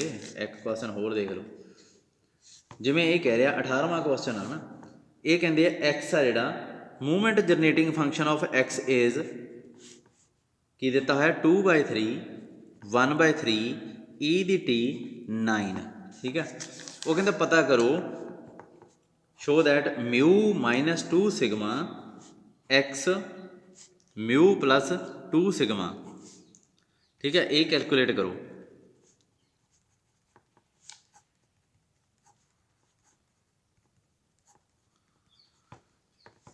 ये प्रूव करो। हुण देखो राजे, ये मूवमेंट जनरेटिंग फंक्शन की दा, ये बाइनोमियल दा पता लगी जाता देख के ही। ठीक है, कंपेयर 2 + 3 1/3 e ਦੀ t ਦੀ ਪਾਵਰ 9 ਵਿਦ ਕਿਹਦੇ ਨਾਲ ਕੰਪੇਅਰ ਕਰਾਂਗੇ? Q + p e ਦੀ t ਉੱਪਰ n ਨਾਲ। Q ਕੀ ਆ ਗਿਆ 2/3, p ਕੀ ਆ ਗਿਆ 1/3, n ਕੀ ਆ ਗਿਆ 9। ਹੁਣ ਮਿਊ ਕੀ ਹੁੰਦਾ? ਮੀਨ ਕੀ ਹੁੰਦਾ ਇਹਦੇ 'ਚ? n ਕੀ ਹੈ ਆਪਣੇ ਕੋਲੇ 9, p ਕੀ ਹੈ 1/3, ਅਤੇ ਇਹ ਕੀ ਆ ਗਿਆ ਮੀਨ ਦੇਖੋ 3 ਆ ਗਿਆ। ਸਟੈਂਡਰਡ ਡੇਵੀਏਸ਼ਨ ਕੀ ਹੁੰਦਾ? ਵੇਰੀਐਂਸ ਆਪਣੇ ਕੋਲੇ ਹੁੰਦਾ NPQ, ਸਟੈਂਡਰਡ ਡੇਵੀਏਸ਼ਨ ਉਹਦਾ √। n ਕੀ ਆ 9, p ਕੀ ਆ 1/3, ਇਹ ਕੀ ਆ 2/3, ਅਤੇ ਇਹ ਕੀ ਆ ਗਿਆ √2। ਹੁਣ ਇੱਥੇ ਆਪਣੇ ਕੋਲੇ ਪ੍ਰੋਬੇਬਿਲਟੀ ਭਰ ਦਿਓ ਇਹਦੇ 'ਚ ਮਿਊ ਕੀ ਆ ਗਿਆ 10 - 2 ਸਿਗਮਾ √2 x, ਮਿਊ ਕੀ ਆ 10 + 2 ਸਿਗਮਾ ਕੀ ਹੈ √2। ਇਹਦੀ ਵੈਲਿਊ ਆਪਾਂ ਕੱਢਣੀ ਹੈ। ਹੁਣ ਇੱਕ ਚੀਜ਼ ਹੈ, ਐਕਸ ਦੀਆਂ ਕਿਹੜੀਆਂ ਵੈਲਿਊਜ਼ ਆ ਜਿਹੜੀਆਂ ਐਕਸ ਦੀਆਂ ਵੈਲਿਊ ਕਿੰਨੀਆਂ? ਪਹਿਲਾਂ ਤਾਂ 0 1 2 up to so on n ਤੱਕ, 9 ਤੱਕ ਵੈਲਿਊ ਆਉਣਗੀਆਂ। ਕਿਹੜੀਆਂ ਜਿਹੜੀਆਂ ਇਹਦੇ ਵਿੱਚ 100% ਆਉਣਗੀਆਂ?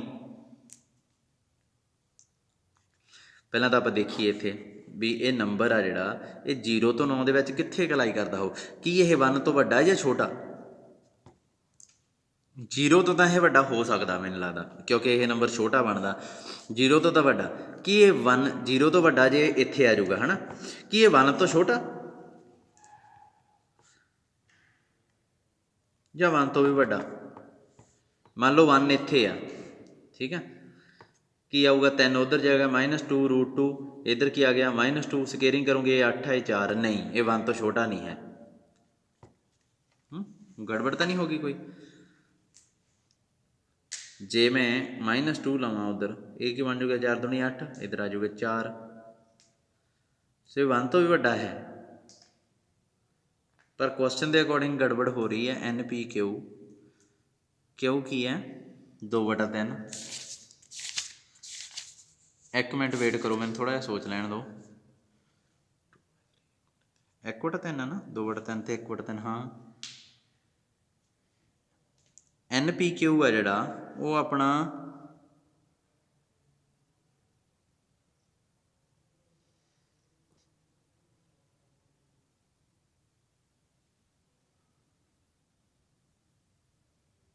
0.2 ਬਣਦਾ। ਇਹ 0.2 ਕੁ ਨੰਬਰ ਬਣਦਾ ਰਾਜੇ ਇਹ, ਅਤੇ 0.2 0.3 ਇੰਨਾ ਕੁ 1 ਤੋਂ ਛੋਟਾ ਹੋਣਾ ਚਾਹੀਦਾ ਇਹ ਨੰਬਰ।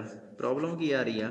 ਇਹਨੂੰ ਉੱਧਰ ਲੈ ਗਿਆ ਜੇ ਮੈਂ -2 √2 1 - 3 -2।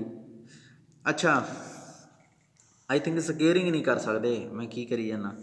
ਮਾਈਨਸ ਨਾਲ ਦੋਵੇਂ ਪਾਸੇ ਪ੍ਰੋਡਕਟ ਕਰੋ। ਸਕੇਅਰਿੰਗ ਬੋਥ ਸਾਈਡ ਸਿਰਫ ਆਪਾਂ ਪੋਜ਼ੀਟਿਵ ਨੰਬਰ ਦੀਆਂ ਹੀ ਕਰ ਸਕਦੇ ਹਾਂ। ਪਤਾ ਤੁਹਾਨੂੰ ਇਹ ਚੀਜ਼ ਦਾ?